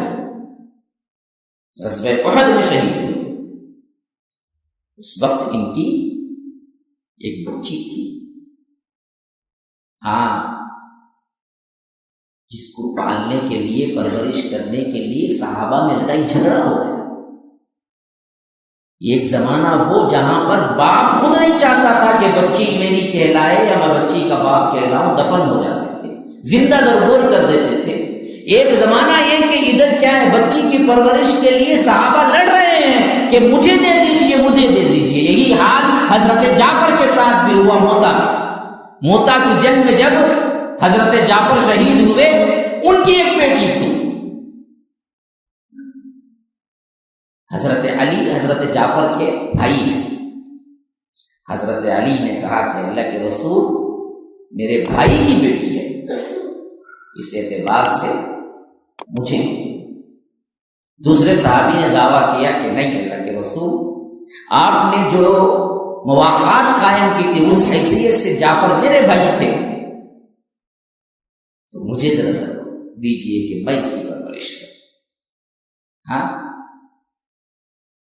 اس کہاں وہ حیثیت خواتین کی، کہاں یہ حیثیت کے پرورش کرنے کے لیے مقدمات اللہ کے رسول صلی اللہ علیہ وسلم کے پاس آ رہے ہیں. ایک صحابی آ کے پوچھ رہے ہیں کہ مجھے بچی پرورش کرنے کی اجازت دیں، خواہ وہ دراصل میری نہیں ہے، لیکن پھر بھی وہ بھائی کے جو ابھی شہید ہوئے ہیں، مجھے اس بچی کو چاہیے، آپ فیصلہ کریں کون ہے اس کے لیے تیار. تو اس حد تک جو تبدیلی ہوئی نا، یہ کس نے احسان کیا؟ یہ اسلام نے احسان کی. یہ خواتین کی عزت کس نے دی؟ یہ ٹوٹل معاملات آج دنیا کے جو بدلے ہیں، اس کی سب سے پہلی ابتدا کہاں سے ہوئی؟ یہ تو اسلام نے دی ہے. جس کو آج ہم دراصل کہتے ہیں کہ اسلام نے حقوق نہیں دیے، یہ دراصل مغربی تہذیب نے ہمارے اوپر لٹریچر کے ذریعے اس طرح کے الزامات رکھے. حقیقت دیکھا جائے تو جو آزادی یہ لوگ دے رہے ہیں، یہ آزادی نہیں، یہ جنسی روش ہے. اصل آزادی تو اسلام نے دی ہے خواتین کو، جو پاپردہ رکھنے کے بعد بھی انہیں ان کی مکمل آزادی دی ہے. اس حد تک کہ اللہ کے رسول صلی اللہ علیہ وسلم نے خواتین کے سلسلے میں اتنے ہدایات دی کہ حضرت عمر ایک مرتبہ بول پڑے کہ اللہ کے رسول صلی اللہ علیہ وسلم، ہمارا زمانہ وہ تھا، یعنی مکی زندگی میں ہم عورتوں کو دبا لیا کرتے تھے، لیکن آج ایسی ہیں کہ عورتیں جو کہتے ہیں کہ اگر وہ ہم جو کہتے ہیں نہیں مانتے ہیں تو آپ کے پاس شکایات پہنچ جاتے ہیں، اس ڈر سے ہم عورتوں کو کچھ نہیں کہتے. اس حیثیت تک خواتین کو اجازت تھی. کہ وہ آئیں وہ ڈائریکٹ کہیں کہ فلاں شوہر میرے ساتھ صحیح سلوک نہیں کیا. اللہ کے رسول صلی اللہ علیہ وسلم ڈانٹتے تھے باقاعدہ بلا کے کہ تم نے ان کے ساتھ صحیح سلوک نہیں کیا, تم نے فلاں کام میں ان کے ساتھ کیا تعاون نہیں کیا. اللہ کے رسول صلی اللہ علیہ وسلم اس حد تک بتایا خواتین اسلام باقاعدہ طور پر اللہ کے رسول کے پاس آتی اور کہتی تھی کہ اللہ کے رسول فلاں معاملے میں میری مدد کیجیے. تو اللہ کے رسول صحابہ کو جمع کرتے اور کہتے کہ دیکھو بہت سی خواتین اپنے شوہروں کے خلاف آ کے میرے پاس مقدمات درج کیے ہیں, تو یاد رکھو جو شخص اپنی عورت کے لیے اپنی بیوی کے لیے اچھا نہیں ہے واقعتاً وہ اچھا نہیں ہے. اس لیے فرمایا کہ خیرکم لأہلی وانا خیرکم لأہلی, تم میں کا سب سے بہترین شخص وہ ہے جو اپنی بیوی کے لیے اچھا ہے اور میں اپنی بیوی کے لیے اچھا ہوں. ایک مرتبہ حضرت عمرو بن عاص آئے, کہا کہ اللہ کے رسول آپ کو سب سے زیادہ کون پسند ہے؟ کہا کہ عائشہ. آج کوئی بولے گا تو بولیں گے زنمورید جی نے پورا چلے گا جی, بیوی کی طرف کچھ ہوگا جی, خالی بیوی کرنا. اللہ کے رسول صلی اللہ علیہ وسلم بڑے مجلس میں حضرت عمرو بن عاص نے پوچھا آپ کو سب سے زیادہ محبوب کون ہے؟ اپنی بیوی کا نام لیا, کہا عائشہ. حضرت عمرو بن عاص نے کہا کہ اللہ کے رسول صلی اللہ علیہ وسلم میں عورتوں کے سلسلے میں نہیں پوچھتا ہوں, مردوں میں پوچھتا ہوں کہ کون پسند ہے. کہا کہ ابو بکر عائشہ کے باپ. کوئی بولے گا جی مجھے سسرے بہت پسند ہے, بولا تو ماریں گے توڑیں گے چھوڑیں گے اسے کہ ابا بولنے کی مجھے کہہ رہے سسرے پسند ہے. ہاں سسرے ہی تو ہیں ابو بکر صدیق. کہا کہ عائشہ کے باپ مجھے پسند ہے. ہاں اس حد تک انہیں ان کی توقیر دی ہے. حضرت صفیہ بنت حوی بن اخطب یہودی خاندان کی تھی, خیبر فتح ہوا تو یہ آئی تھی. اللہ کے رسول صلی اللہ علیہ وسلم نے ان سے نکاح کیا. جب وہ واپس نکل کے جا رہی تھی, یعنی خیبر کے بعد مکے کی مدینے کی طرف سفر ہوا, تو وہ جو بیٹھنے کے لیے گھوڑے میں بیٹھنے کی اونچائی جو ہوتی ہے نا جی, تقریباً یوں ہوتی ہے کہ آپ تقریباً ایک بڑی سی چیر رکھ سکتے ہیں. گھوڑا بڑا اونچا ہوتا ہے تو گھوڑے پر لگام میں پاؤں رکھ کے چڑھنا ہر کسی کے بس کی بات نہیں ہوتی. تو جو شہر سوار ہوتے ہیں وہ چڑھتے ہیں, اور جن کو نہیں ہوتا ہے ان کے لیے الگ سے کیا کرتے ہیں, ٹریننگ دیتے ہیں اس کی. تو جب ان کو پاؤں رکھ کے چڑھنے پر مشکل ہو رہی تھی تو اللہ کے رسول صلی اللہ علیہ وسلم نے اپنی ران پیش کی. کہا کہ صفیہ یہاں پاؤں رکھو پھر تم چڑھو. گویا کہ آج کی زبان میں اگر کہا جائے تو ایسے ہے کہ بیوی نکلے اور شوہر کار کا دروازہ کھول کے کھڑا ہو کہ لو آؤ بیٹھو. اگر کوئی ایسا کرے گا, کوئی ملا بھی کرے گا تو بولیں گے کیا ہے جو مجھے زنمورید ہوگا جی, پورا عورت کی طرف کچھ ہوگا, کار کا دروازہ کھولو کھڑتا وہی نے. ارے اللہ کے رسول صلی اللہ علیہ وسلم نے اتنی عزت دی اپنی بیویوں کو, اتنی عزت دی کہ اپنی ران پیش کی کہ یہاں پاؤں رکھو, یہاں پاؤں رکھ کے چلو. ہاں اتنی عزت. رات کا موقع ہوتا, کبھی بات کرنے کا من ہوتا اماں عائشہ سے, تو اللہ کے رسول جیسی مصروف ترین شخصیت, دنیا کی سب سے مصروف ترین شخصیت ہونے کے باوجود بھی اللہ کے رسول نے اماں عائشہ کو کہانی سنائی ہے. پتہ ہے حدیث ام زرع, ایک حدیث ہے بخاری کی, حدیث ام زرع, وہ کیا ہے 11 شوہروں والی یعنی 11 خاندان کی کہانی ہے, جس کو اللہ کے رسول صلی اللہ علیہ وسلم نے حضرت عائشہ کے لیے خاص طور پر سنائی تھی. پوری حدیث ہے ام زرع کی, لمبی حدیث حضرت عائشہ کی. ہاں اس حیثیت سے کیا ہے, اموں کو تقویت کی اور بتایا ہر معاملے میں ان کی طرفداری اور ان کے لحاظ سے جو کچھ بھی مردوں کے خیالات تھے اس کو بدلا کے رکھ دی. اما عائشہ رضی اللہ عنہ اور اللہ کے رسول صلی اللہ علیہ وسلم آپ لوگوں کے لیے بڑے فائدے کی چیز ہے, جن کی ابھی بھی نئی شادی ہوئی ان کو بھی بڑے فائدے کی چیزیں ہیں جو میں بیان کر رہا ہوں. تو اللہ کے رسول اور اما عائشہ ایک جنگ میں جا رہی ہے, تو اللہ کے رسول صلی اللہ علیہ وسلم نے جو قافلہ تھا اس قافلے کو کہا کہ تھوڑا آگے ہو, تو وہ آگے چلے گئے. جب ادھر پردہ ہو گیا اما عائشہ پیچھے رہ گئی, پردے کا خیال لیکن برابر تھا, تو قافلے کو کہا اب آگے جائے. جب صحابہ آگے نکل گئے اللہ کے رسول صلی اللہ علیہ وسلم اما عائشہ کے پاس آئے, کہا کہ کیا ہے آج دوڑ لگائیں گے, رننگ ریس, بتاؤ کون سا شوہر بیوی رننگ ریس کھیلے. ہاں اگر کوئی کرے گا ایسے کام بھی تو کیا کہیں گے, ارے عجیب معاملہ ہے کہ یہ تو کیا ہے، بیوی کے ساتھ بالکل ہی بدل گیا ہے، دوستوں کو چھوڑ گئے فلاں ہے۔ اللہ کے رسول صلی اللہ علیہ وسلم نے کہا کہ عائشہ آج دوڑ لگائیں گے، وہ فلاں حد مقرر کی گئی، وہاں جانا ہے، وہ حد تک بھاگنا ہے، دوڑنا ہے۔ پھر اما عائشہ اور حضرت محمد رسول اللہ صلی اللہ علیہ وسلم دونوں نے دوڑ لگائے، اور اما عائشہ آگے نکل گئی، اللہ کے رسول پیچھے رہے، گویا کہ وہ جیت گئی، اللہ کے رسول پیچھے رہے۔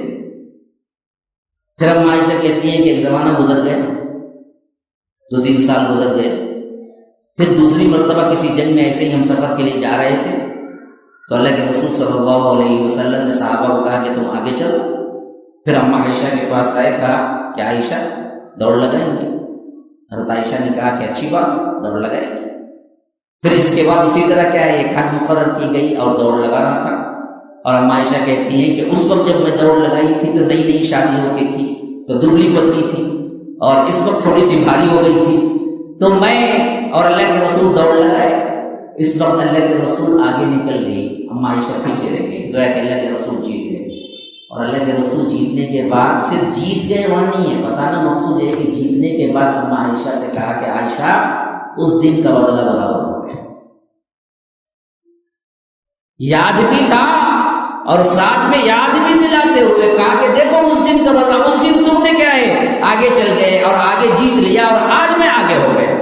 اس طرح کے کھیل اما عائشہ کہتی ہیں کہ عید کا دن تھا، حبشی مسجد نبوی کے صحن میں کھیلا کرتے تھے، نیزوں سے ایک کھیل ہوا کرتا تھا ان کا قومی کھیل، اس سے کھیلا کرتے تھے۔ تو میں آئی تو اللہ کے رسول نے کھندا یوں جھکا دیا تاکہ میں اللہ کے رسول صلی اللہ علیہ وسلم کے کھندے پہ کیا ہے سر رکھ کے دیکھتی رہوں، اور میں اتنی دیر کھڑی رہی جب تک میرا جی نہیں بھر گیا، اور اللہ کے رسول صلی اللہ علیہ وسلم جیسی شخصیت میرے لیے کھندے کو جھکا کے کھڑے رہے جب تک کہ میں خود ہو کے سیر نہیں ہو گئی اور خود ہو کے واپس پلٹ کے جانے لگی۔ تو اللہ کے رسول نے پوچھا کہ اما عائشہ سے کہ عائشہ بس کافی ہے، دیکھ لیا جی بھر کے؟ کہا کہ ہاں میں دیکھ لیا۔ تو تب جا کے اللہ کے رسول صلی اللہ علیہ وسلم واپس پلٹے۔ یہ خواتین اسلام کی عظمت، یہ معاملات اگر ہم اپنے طور پر ایسے چلیں نا جی، ہمارے کئی طلاق رک جا سکتے ہیں، کئی معاملات بگڑنے سے پہلے بن جا سکتے ہیں، لیکن ہم کو سیرت نبوی سے کیا لینا دینا؟ ہم پہ پڑھتے ہی نہیں ہیں جی، ہم کو سمجھ ہی نہیں آتا۔ تو یہ سب چیزیں جو اسلام نے احسانات کیے ہیں، اس کے عوض اسلام نے خواتین سے مانگا کیا ہے؟ یہ ہے وہ واقعات جو میں بیان کر رہا ہوں تحریم سورہ تحریم کے آخری آیات۔ سب سے پہلا مانگ، خواتین مرد ہوں یا عورت ہو، خواتین ہوں یا کوئی بھی، لیکن مسلمان کی حیثیت سے سب سے بڑی مانگ رب العالمین کی ایک ہے کہ دیکھو میرے ساتھ کسی کو شریک نہ کرنا، اپنی توحید پر قائم ہے۔ خواتین سمجھتے ہیں کہ ہم کو کیا لینا دینا توحید سے، ہم کو کیا لینا دینا دعوت سے، ہمارا کام تو کیا ہے کچن کا ہے نا۔ صحابہ کی زندگیاں اٹھا کے دیکھ لو، ان کی بیویوں نے صحابہ کے ساتھ جیسے صحابہ نے قربانیاں دی ویسے خواتین نے قربانیاں نہیں دی توحید کے لیے۔ اسی آیت میں دیکھ لو، فرعون جیسا ظالم، اس سے بڑا ظالم کوئی ہوگا کسی کا شوہر؟ اس کی بیوی رہتے ہوئے حضرت آسیہ نے توحید کو نہیں چھوڑا۔ تو آج خواتین اسلام کیسے بہانے بنا سکتے ہیں کہ ہمارا شوہر ظالم ہے، سیکھنے نہیں دیتا ہے، جانے نہیں دیتا ہے، ہم کیسے اسلام سیکھیں، ہم کیسے جا کے سیکھیں؟ ارے بھائی، فرعون سے بڑا ظالم تو نہیں ہوگا کسی کا شوہر۔ ایسے ظالم شوہر کے ساتھ رہتے ہوئے توحید پر جان دی ہے، توحید کے لیے مر مٹے ہیں، پھر تو اس سے بڑا ظالم تو دنیا میں کوئی نہیں ہے۔ تو خواتین اسلام کو اللہ مثال دیتا ہے کہ تم توحید میں آسیہ بنو، توحید کے معاملے میں سمیہ کی مثال اٹھاؤ، توحید کے معاملے میں اما عائشہ اور خدیجہ الکبریٰ کی مثال اٹھاؤ۔ یہ لوگ ہیں تمہارے آئیڈیل، توحید کبھی نہ چھوڑنا۔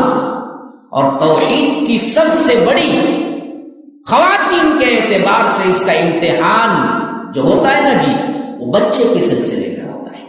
شادی ہو گئی، اولاد نہیں ہوئی، کیوں کہہ رہا ہوں پتہ ہے؟ یہ ان کی سب سے اہم ترین نازک رگ ہے۔ اچھے اچھے توحید میں رہنے والے، اچھے اچھے توحید کے قائل، اچھے اچھے موحدین کے اندر بھی جب عرصہ گزرتا ہے تو وہ بھی بچے کے چکر میں ادھر ادھر کی کیا ہے درگاہ کی خاک چھانٹتے ہیں یا چاٹتے ہیں یا فلاں بابا کے پاس فلاں کے پاس جاتے ہیں اور عزت بھی گنواتے ہیں، پیسہ بھی گنواتے ہیں۔ اسی واسطے اللہ تبارک و تعالی نے بچے کے سلسلے میں خصوصیت کے ساتھ ذکر کیا حضرت زکریا کی اہلیہ۔ ہاں معمولی نہیں، دو ہیں اہم ترین واقعات جو کہ بچے کے سلسلے میں رب العالمین نے رکھا ہے۔ ایک ہے حضرت ابراہیم علیہ السلام کا واقعہ جو تقریباً ان کے 80 سال یا بعض روایتوں میں ہے کہ 120 سال ہو چکے تھے اور شادی کو بہت لمبا عرصہ گزر چکا تھا، اولاد نہیں۔ پھر اللہ نے دینا چاہا تو حضرت ہاجرہ کے بدن سے ان کو دے دیا۔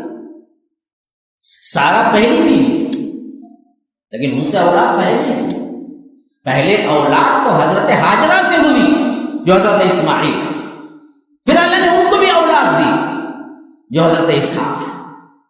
یہ دونوں دو الگ الگ ماؤں کے بیٹے ہیں، باپ ایک ہے ابراہیم علیہ السلام، لیکن حضرت سارہ سے حضرت اسحاق پیدا ہوئے، حضرت ہاجرہ سے حضرت اسماعیل پیدا ہوئے۔ پھر یہ دونوں کی نسلیں ہی الگ بن گئی، اسحاق کی نسل آگے گئی تو بنی اسرائیل بن گئی، اور اسماعیل کی نسل آگے گئی تو بنی اسماعیل بن گئی جن میں اللہ کے رسول صلی اللہ علیہ وسلم آئے تھے۔ لیکن یہاں پر جو چیز سب سے اہم ترین ہے وہ توحید کی بنیاد کو مضبوط ترین جس مرحلے میں خواتین ڈگمگا جاتی ہیں یا ڈگمگانے کا وقت آتا ہے، اس وقت یہ دراصل اللہ تبارک و تعالی یہ واقعہ قیامت تک کے خواتین کے لیے رکھا ہے کہ دیکھو کبھی مایوس نہ ہونا، اللہ تبارک و تعالیٰ کے پاس دیر ہے اندھیر نہیں ہے، مانگو تو صرف اسی سے مانگو، اللہ دے گا ضرور ضرور۔ کسی اور جگہ تمہیں جھکنے کی ضرورت نہیں ہے، نہ کسی قبر پر، نہ جھنڈے پر، نہ بنڈے پر، نہ کیا درگاہ پر، نہ بابا پر، کوئی اختیار نہیں رکھتا، توحید پر عزم کے ساتھ ٹھہرو۔ اس کا سب سے بہترین واقعہ تو حضرت زکریا کا ہے۔ کیوں؟ یہاں معاملہ اللہ کے رسول صلی اللہ علیہ وسلم کے نسل کے اعتبار سے حضرت ابراہیم علیہ السلام کو اللہ نے دیر سے اولاد دی، لیکن یہ کہیں نہیں آیا ہے کہ وہ بہت بوڑھے ہو چکے تھے اور ان کی بیوی بھی بانج تھی، لیکن حضرت زکریا کے سلسلے میں اللہ کہتا ہے دونوں ہی اس اسٹیج سے باہر نکل چکے تھے جس اسٹیج میں بچہ ہوتا ہے۔ یعنی بچہ پیدا کرنے کا جو موسم ہوتا ہے، جو جوانی ہوتی ہے، جو عمر ہوتی ہے، وہ عمر سے دونوں ہی پار کر چکے تھے، بالکل مایوس۔ اس کا واقعہ آپ پڑھ جائیے، آپ کے جسم پہ رونگٹے کھڑے ہو جائیں گے کہ رب العالمین کیسے بیان۔ حضرت زکریا سورہ مریم کی ابتدا میں کہہ رہے ہیں، ہاں کیسی دعا ہے ان کی، ذرا غور کرو۔ وہ کہتے ہیں، اللہ تبارک و تعالیٰ فرماتا ہے، قال رب انی، انہوں نے کہا اے میرے رب، وہن العظم منی، میری ہڈیاں بھی بوسیدہ ہوں، میں بوڑھا کمزور ایسے ہو گیا ہوں کہ میری ہڈیوں میں بھی کچھ طاقت نہیں۔ کون کہہ رہے ہیں حضرت زکریا؟ وہن العظم منی واشتعل الراس شیبا، اور میرا پورا سر سفید ہو چکا ہے، یعنی کوئی ایک بال بھی کالا نہیں، اتنا بوڑھا ہو چکا۔ واشتعل الراس شیبا ولم اکن بدعائک رب شقیا، لیکن اے میرے رب میں تیرے سے دعا کر کے کبھی نامراد نہیں ہوا، امید یقین کے ساتھ تجھے پکار رہا کہ اللہ مجھے ایک وارث دے دے، یرثنی ویرث من آل یعقوب، ایک بچہ مجھے دے دے جو میرا وارث بنے، ہاں یرثنی ویرث من آل یعقوب واجعلہ رب رضیہ۔ اللہ کہتا ہے یا زکریا انا نبشرک بغلام، فوری وحی اتری کہ زکریا ہم تمہیں ایک ایسے بچے کی بشارت دیتے ہیں، اسمہ یحییٰ، اس بچے کا نام یحییٰ ہوگا، ابھی پیدا بھی نہیں ہوا، بوڑھے ہیں، بچہ ہونے کا امکان بھی نہیں ہے، لیکن پکارا اس سے خوبصورتی سے، اس یقین، اس توحید کے ساتھ کہ دینے والا تو ہی ہے، تو رب نے فوراً جواب دیا کہ یا زکریا انا نبشرک بغلام، تمہیں ایک بچے کی بشارت ہے اور بچے کا نام بھی بتا دیتا ہوں، یحییٰ اسمہ یحییٰ، اس کا نام یحییٰ ہوگا، لم نجعل لہ من قبل سمیہ، کائنات میں اس سے پہلے یحییٰ نام کا کوئی بچہ پیدا ہی نہیں ہوا، یہ سب سے پہلا بچہ ہے جس کا نام یحییٰ تھا۔ مانگے کون مانگے؟ کون مانگے؟ زکریا نے مانگا نا، اللہ نے کہہ دیا نا، بات ہو گئی نا؟ نہیں، بڑھاپا اس لیول کو پہنچ چکا تھا جب اللہ نے کہا کہ اب تمہیں بچہ ہوگا جس کا نام یحییٰ ہوگا، تو حضرت زکریا نے کہا کہ انا یکون لی غلام، اللہ میرے ہاں بچہ کیسے ہوگا؟ ہاں وہی پوچھے تھے، اللہ نے کہہ دیا بچہ ہوگا تمہیں۔ بے یقینی کی کیفیت اس حد تک ہے کیونکہ ماحول جو دے رہے تھے وہ ماحول میں بالکل بوڑھے ہو چکے تھے اور بیوی ان کی بانجھ ہو چکی تھی، تو اللہ نے کہا کہ تم کو بچہ ہوگا یحییٰ۔ تو حضرت زکریا پھر آگے پوچھ رہے ہیں کہ انا یکون لی غلام، میرے ہاں بچہ کیسے ہوگا؟ وکانت امرأتی عاقرہ، اور میری بیوی بانجھ ہے، بچہ پیدا ہی نہیں کر سکتی۔ ہاں وکانت امرأتی عاقرہ، اور وقد بلغت من الکبر عتیہ، اور میں تو بالکل بوڑھا ہو کے آخری منزل پہ پہنچ گیا ہوں، میری بیوی بانجھ، میں بڑھاپے کو، اللہ تو کہتا ہے کہ بچہ ہوگا۔ یہ بے یقینی کی کیفیت تھی جو اللہ ذکر کرتا ہے۔ اللہ نے کہا کہ ذالک، ہوگا ایسے ہی، بس میرا حکم چلتا ہے، میں نے کہہ دیا ہوگا ہوگا، بس کذالک، کوئی یقین نہیں ہے۔ حضرت زکریا نے کہا کہ قال رب اجعل لی آیہ، اے اللہ کوئی نشانی تو رکھ دے، اللہ مجھے پتا تو چلے کہ بچہ کیا ہے، حمل میں آ چکی ہے میری بیوی، تو کوئی کیا ہے، وہ ٹائم کوئی اسکیننگ سسٹم تو نہیں تھا نا جی کہ بچہ ٹہرتے ہی معلوم ہو جائے۔ تو انہوں نے پوچھا کہ اے اللہ کوئی نشانی تو رکھ، بتا دے مجھے، رب اجعل لی آیہ۔ اللہ نے کہا آیتک الا تکلم الناس ثلاثۃ ایام الا رمزا، جیسے ہی تمہاری بیوی حمل سے ہوگی تمہارے اندر نشانی یہ ہوگی کہ تم اچھے صحیح و سالم ہوتے ہوئے بات نہیں کر سکو گے، بات بند ہو جائے گی۔ بات بند ہوگی کس وجہ سے؟ بیماری کی وجہ سے نہیں، ہاں مکہ پن جسے کہتے ہیں، گونگا جسے، وہ نہیں ہوگا، یہ نشانی ہوگی کہ اب بچہ ٹھہر چکا ہے، حمل ہو چکا ہے، تمہاری بیوی بانجھ جو تھی اللہ نے ان کو اصلاح کر دی، برابر کر دیا، سیٹ کر دیا، اب تم دونوں کو بچہ پیدا ہونے والا ہے۔ اس کی نشانی یہ ہے کہ آیتک الا تکلم الناس ثلاثۃ ایام الا رمزا، ایک جگہ فرمایا کہ ثلاثۃ لیال سویہ، کہ تم کچھ دن کے لیے بات نہیں کر سکو گے، اگر تم کو بات کرنا پڑے گا قوم سے، کیونکہ نبی ہے نا جی، سوالات آئیں گے پوچھیں گے، تو فرمایا اگر ویسی ضرورت بھی پڑ جائے تو آپ صرف اشارے سے بات کریں کہ دیکھو یہ کرنا ہے یہ نہیں کرنا ہے، زبان سے تم کچھ نہیں بول سکو گے۔ اللہ نے بچہ دیا ہوگا، بالکل، یہ ہے توحید۔ خواتین جس معاملے میں ہمیشہ کیا ہے، توحید کو چھوڑتے ہیں، اس کا ذکر قرآن میں کر کے رب نے بتایا کہ دیکھو ایسے کٹھن مرحلے میں جب بچہ نہیں ہوگا تب بھی نہیں چھوڑنا، صرف مجھے ہی پکارنا، پھر تو زندگی کے دوسرے جتنے مراحل ہیں ان سب میں صرف اللہ پہ بھروسہ کرنا، کسی کو نہیں اس کے ساتھ شریک کرنا۔ اس کے لیے میں حضرت سمیہ کا واقعہ آپ لوگوں کو مثال دیتا ہوں۔ حضرت سمیہ کو پورے خاندان کے ساتھ ابو جہل، ابو لہب وغیرہ کٹھن مرحلے سے گزارے، باندھ کے رکھ دیا۔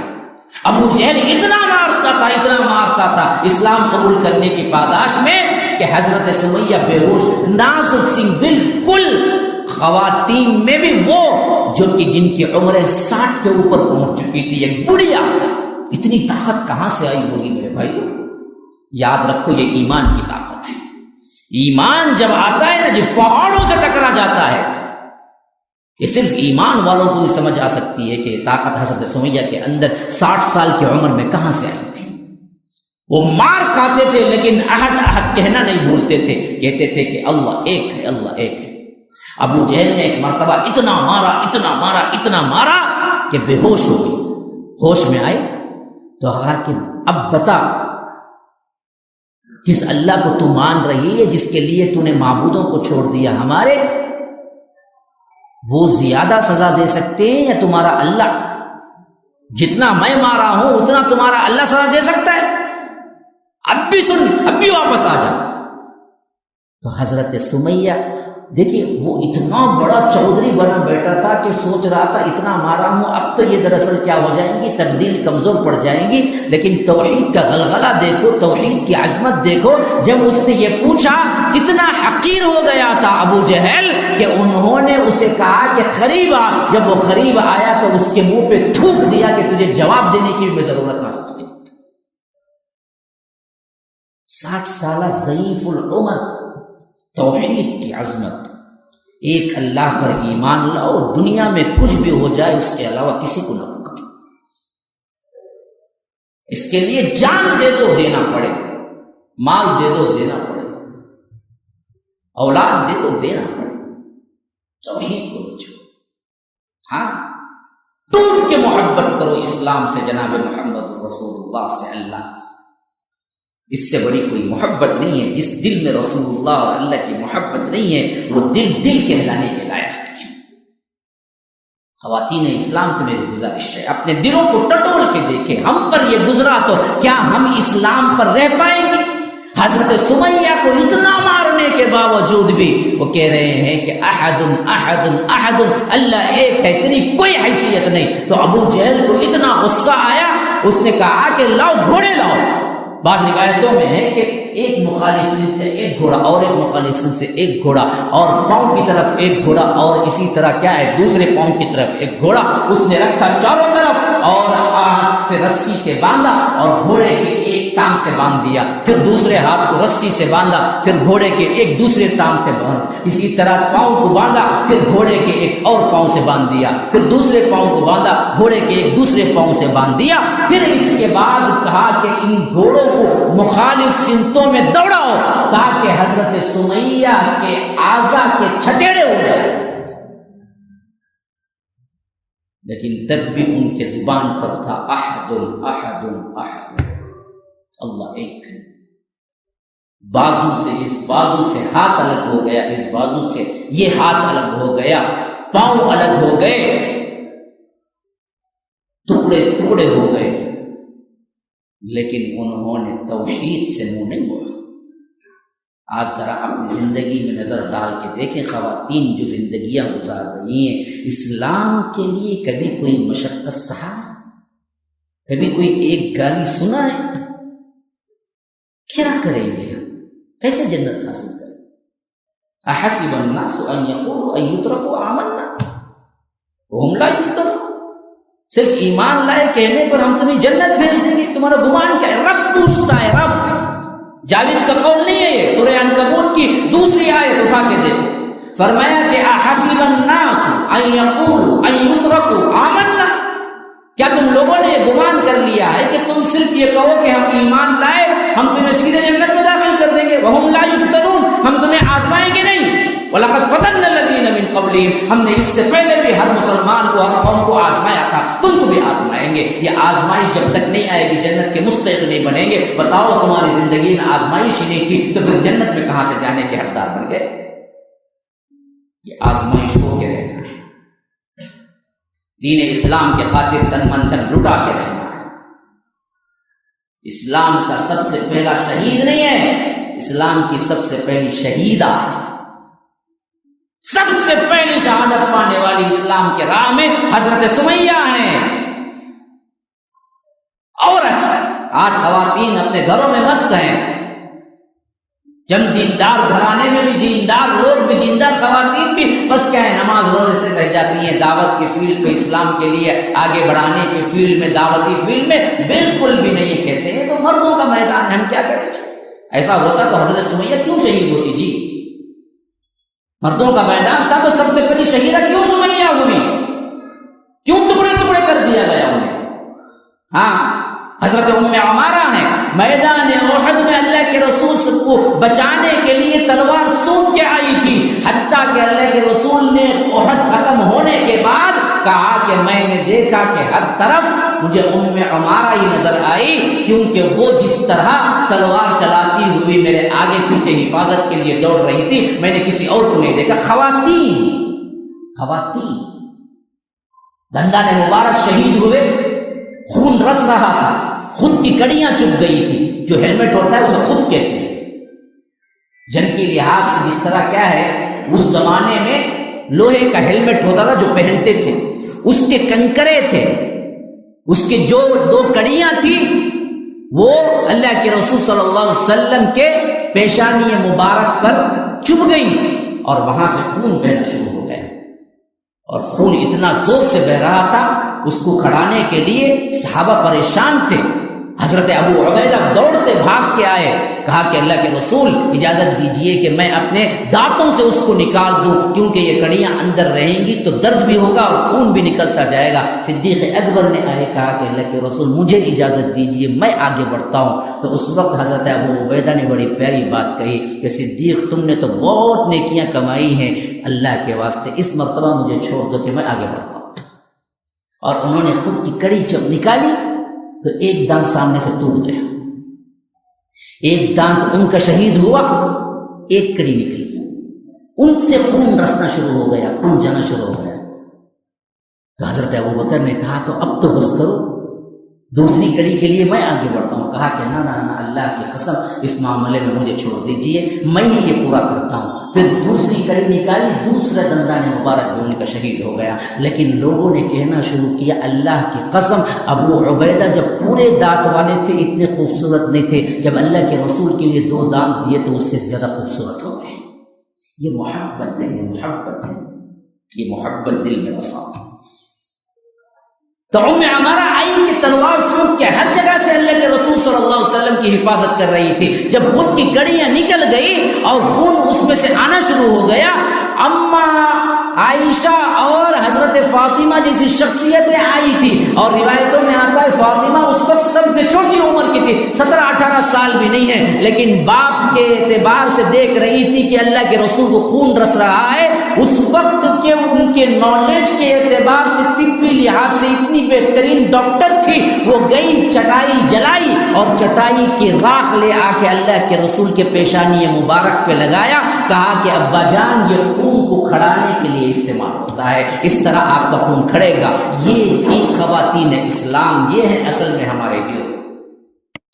یہی وہ زمانہ تھا جس میں اللہ کے رسول صلی اللہ علیہ وسلم کے خبر لینے میں مشہور ہو گیا کہ اللہ کے رسول صلی اللہ علیہ وسلم شہید ہو گئے ہیں۔ تو اپنے گھر سے عورت نکلی، اور وہ نکلی تو سب سے پہلے میدان جنگ میں ایک شخص ملا، پوچھا کہاں جا رہی ہو؟ کہا کہ اللہ کے رسول کی خبر لینے، کہ مجھے معلوم ہوا ہے کہ اللہ کے رسول صلی اللہ علیہ وسلم کو شہید کر دیا گیا، تمہیں کچھ پتا ہے؟ کہا کہ مجھے تو کچھ پتا، کیونکہ ایسی بھگڑ مچی کہ پتا نہیں چلا، کہ وہ کہا کہ مجھے تو پتا نہیں ہے، لیکن اتنا پتا ہے کہ تمہارے والد صاحب میرے ہی ساتھ تھے جو شہید ہو گئے۔ کہا کہ کوئی مسئلہ نہیں، مجھے یہ بتاؤ کہ دراصل کیا ہے، اللہ کے رسول کی کیفیت کیا ہے؟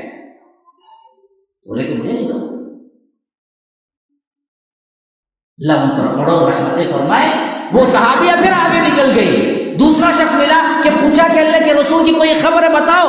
کہا کہ وہ تو پتہ نہیں، لیکن اتنا مجھے پتا ہے کہ تمہارے شوہر میرے ہی ساتھ لڑ رہے تھے اور تمہاری شوہر شہادت پا گئے، میں نے خود دیکھا۔ کہا کہ کوئی مسئلہ نہیں، مجھے صرف یہ بتاؤ کہ اللہ کے رسول کی کیفیت کیا ہے؟ کہا کہ وہ تو مجھے پتا نہیں۔ کہا کہ آگے بڑھ گئے، وہ صحابی ابھی آگے بڑھے، تیسرا شخص ملا، پوچھا کہ اللہ کے رسول کی کیفیت کیا ہے؟ صحابیہ نے کہا، پوچھا تو اس شخص نے کہا کہ مجھے تو اس بارے میں خبر نہیں، لیکن تمہارا بیٹا میرے ہی ساتھ لڑ رہا تھا اور میرے آنکھوں کے سامنے ہی شہید ہوا، تمہارے بیٹے کی شہادت کی خبر دیتا ہوں۔ بولی کہ کوئی پتہ نہیں، کوئی مجھے کیا ہے اس کی پرواہ نہیں ہے، مجھے یہ بتاؤ کہ جناب محمد رسول اللہ کیسے ہیں؟ کہا کہ مجھے نہیں پتا۔ پھر آگے بڑھی، چوتھا شخص ملا، ان سے پوچھا کہ اب بتاؤ اللہ کے رسول کی کیفیت کیا ہے؟ اس نے کہا کہ اللہ کے رسول شہید نہیں ہوئے ہیں، بلکہ یہ دراصل دشمنوں نے اڑائی ہے افواہ، اللہ کے رسول بخیر و عافیت ہیں۔ تو فرمایا کہ اگر اللہ کے رسول ہیں تو اس کے علاوہ مجھے کوئی غم نہیں، نہ باپ کا، نہ بیٹے کا، نہ شوہر کا۔ محبت ہو تو یوں محبت، عاشقان رسول محبان اولیاء کہتے میلاد النبی میں بریانی کھانا، حلوے مانڈے کھانا، یہ اسلام نہیں ہے میرے دوست۔ اسلام تو یہ ہے کہ آپ اللہ کے رسول سے ٹوٹ کے محبت کریں، جنہوں نے تم پر احسانات کیا ہے، تمہیں ذلت کی عطا گہرائیوں سے نکال کے عورتوں کو مقام دیا ہے۔ تو سب سے پہلے توحید، اس کے لیے مر مٹو لیکن توحید نہ چھوڑو۔ تو سب سے پہلی چیز توحید۔ خواتین سے بہت کم مطالبات ہیں جن کو رب نے کہا ہے کہ یہ کر لو جنت چلے جاؤ، زیادہ مطالبات نہیں۔ میں نے پہلے گفتگو کی تھی خواتین کی احترام اور فضیلت، اور وہ سب سے بڑا جو ہمارے ذہنوں میں کیا ہے گردش کرتا ہے کہ اسلام نے ان سے ناانصافی کی، فلاں کی، وہ تردید میں نے ہٹائی اس واسطے کہ اسلام پر محبت آئے۔ پہلے دوسرے سیشن میں نے آپ کو بتایا کہ دیکھو اس احسانات کرنے والے اور اس پوزیشن کو تم میں لانے والے سب سے اہم ترین حقدار جناب محمد رسول اللہ صلی اللہ علیہ وسلم، ان سے ٹوٹ کے محبت کرو، ان کے حکم کو چلو۔ تیسری بات میں نے بتائی تھی کہ زندگی میں کبھی شرک نہ کرنا، اگر توحید ہو جائے اور اس پہ جم جائے تو پھر تو جنت کے حقدار خواہ مرد ہوں کہ عورت، اس میں ایکولیٹی ہے۔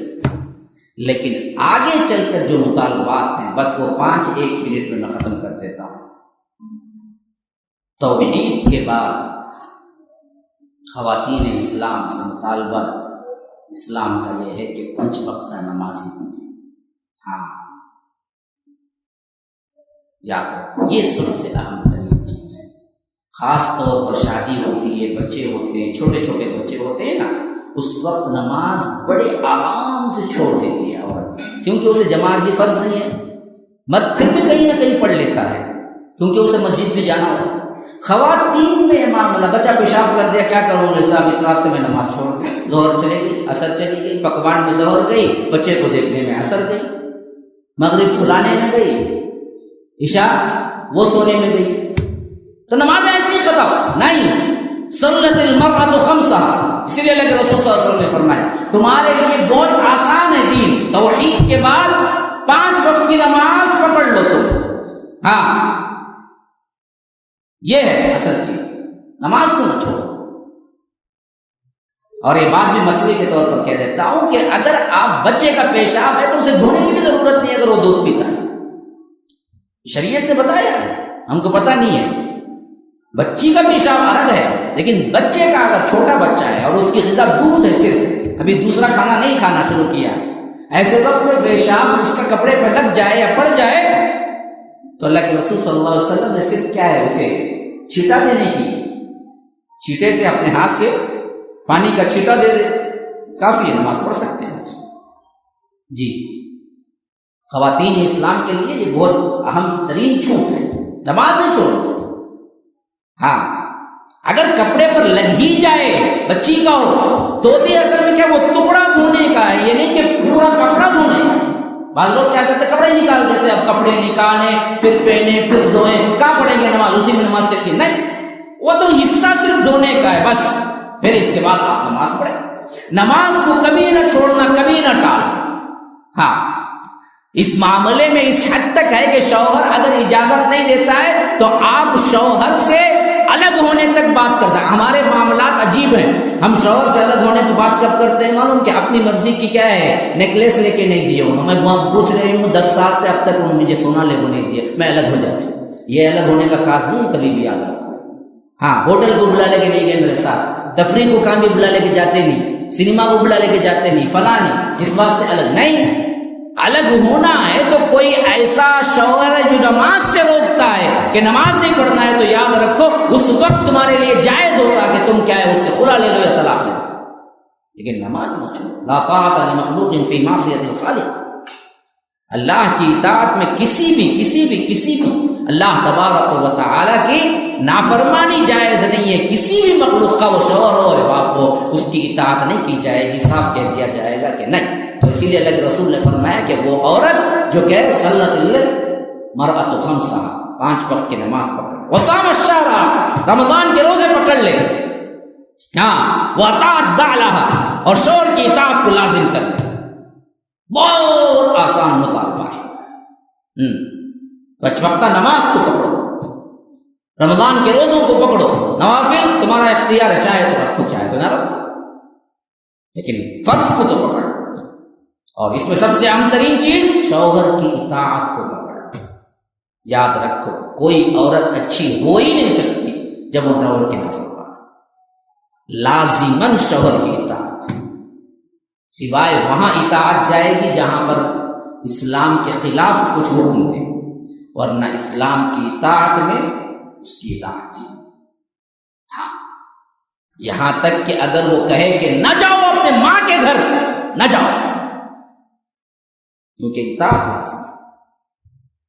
شوہر کہتا ہے نہیں جی مجھے پسند نہیں جانا، نہ اختیار ہے اسے، اگر وہ صحیح دیکھتا ہے، صحیح کھلاتا پلاتا ہے، ہاں بالکل خرچ اٹھاتا ہے اور ایمان والا مرد ہے، اور وہ کہے کہ نہ جاؤ نہ جاؤ، وہ کہے کہ دوستیاں چھوڑ دو، سہیلیاں چھوڑ دو، چھوڑ دو، کیونکہ اطاعت لازم ہے اصل میں شوہر کی۔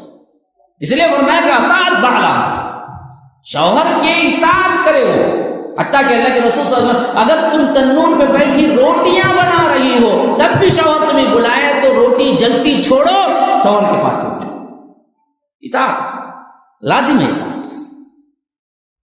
حتیٰ کہ مسجد جانے کے اعتبار سے بھی میں آپ کو انوکھا واقعہ بتا رہا ہوں، مسجد جانے کے اعتبار سے بھی پوچھے، اگر وہ اجازت دے تو جا سکتی ہے، نہیں۔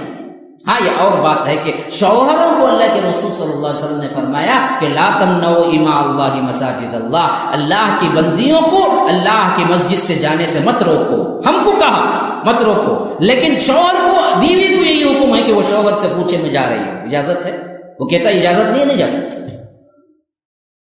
ہاں ہم کو کہا اللہ کے رسول نے تم اجازت سے انکار نہ کرنا، جب بھی وہ پوچھے اجازت دو، یہ سسٹم ہے، لینا تو ہمارے پاس ہے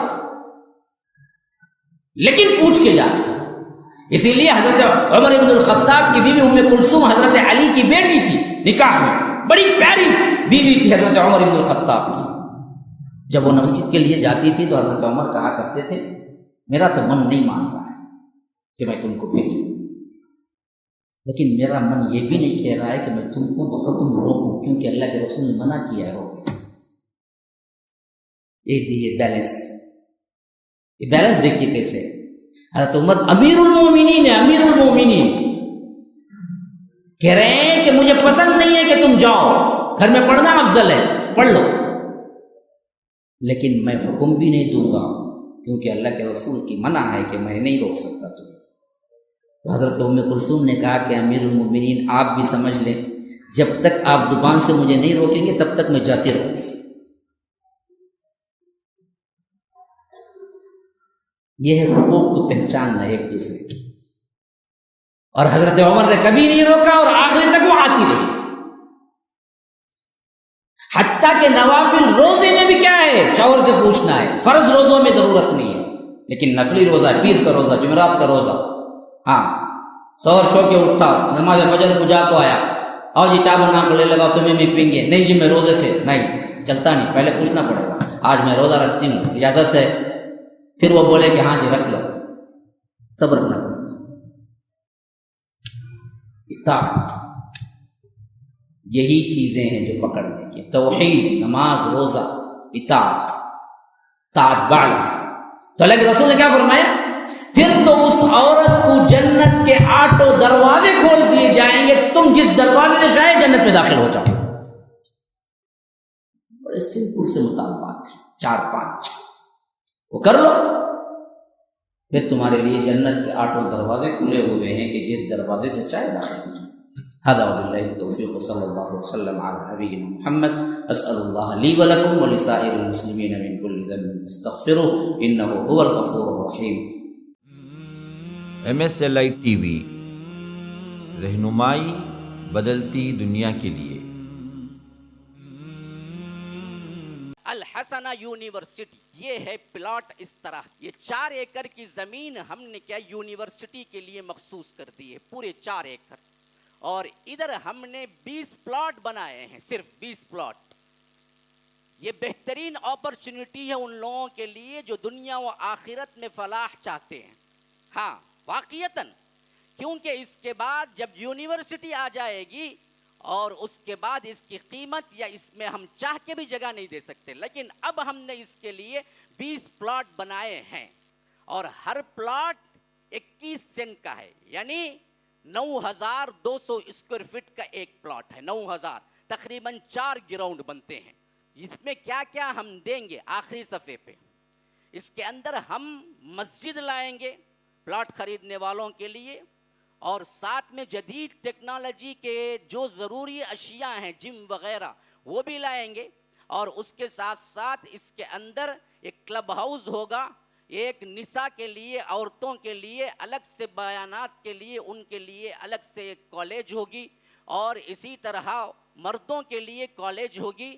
کلیے مختلف ہوں گے، ان کلیات کو جوڑ کر یونیورسٹی لیول تک پہنچے گی یہ، اور انشاءاللہ العزیز اس کے ساتھ ساتھ 24 آورس 24/7 سیکیورٹی کا انتظام ہوگا، اور سوئمنگ پول ہوگا، اور اس کے ساتھ ساتھ آپ دراصل گارڈننگ وغیرہ کرنے کا شوق ہے تو آپ اپنی زمین میں گارڈننگ کر سکتے ہیں، کیونکہ 10,000 اسکوائر فٹ ملتا ہے، تقریباً آپ اس میں سے 1,000 یا 2,000 یا 3,000 بھی آپ اپنا گھر بنا لیں، بقیہ آپ کے لیے 7,500 یا 7,000 کا آپ کے لیے وقفہ ہے کہ آپ جو چاہیں اس میں بنا لیں. اور اس کے علاوہ سب پوروں کے لیے اس میں اسکولنگ پری کے جی ٹو لے کر 12 تک پورا انتظام ہے، بچہ باہر جانے کی ضرورت نہیں. 12 کے بعد انشاءاللہ پھر اس کے بعد کالج انشاءاللہ وہیں پر پڑھے گا.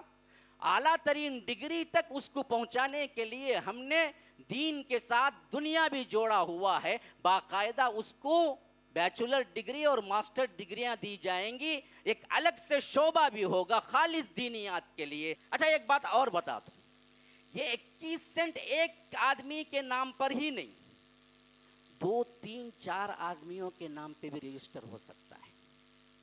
آپ میں ہی اپنے لوگ 4 لوگ 7.5 لاکھ مل جائیں گے، 4 لوگ تو 4 لوگ رجسٹر کر کے اپنے آپ کو الگ کر کے ان کی اپنی زمین بن جائے گی. یہ بھی ہو سکتا ہے. ایک ہی آدمی خریدنا ضروری نہیں ہے، 4 آدمی مل کے بھی خرید سکتے ہیں، 6 آدمی مل کے بھی خرید سکتے ہیں. اس طرح ہم نے دراصل یہ 20 پلاٹ جو کیے ہیں، اگر اس کو 4 لوگ خریدیں تو 80 گھر آباد ہو جائیں گے یہ ٹاؤن شپ کے اندر.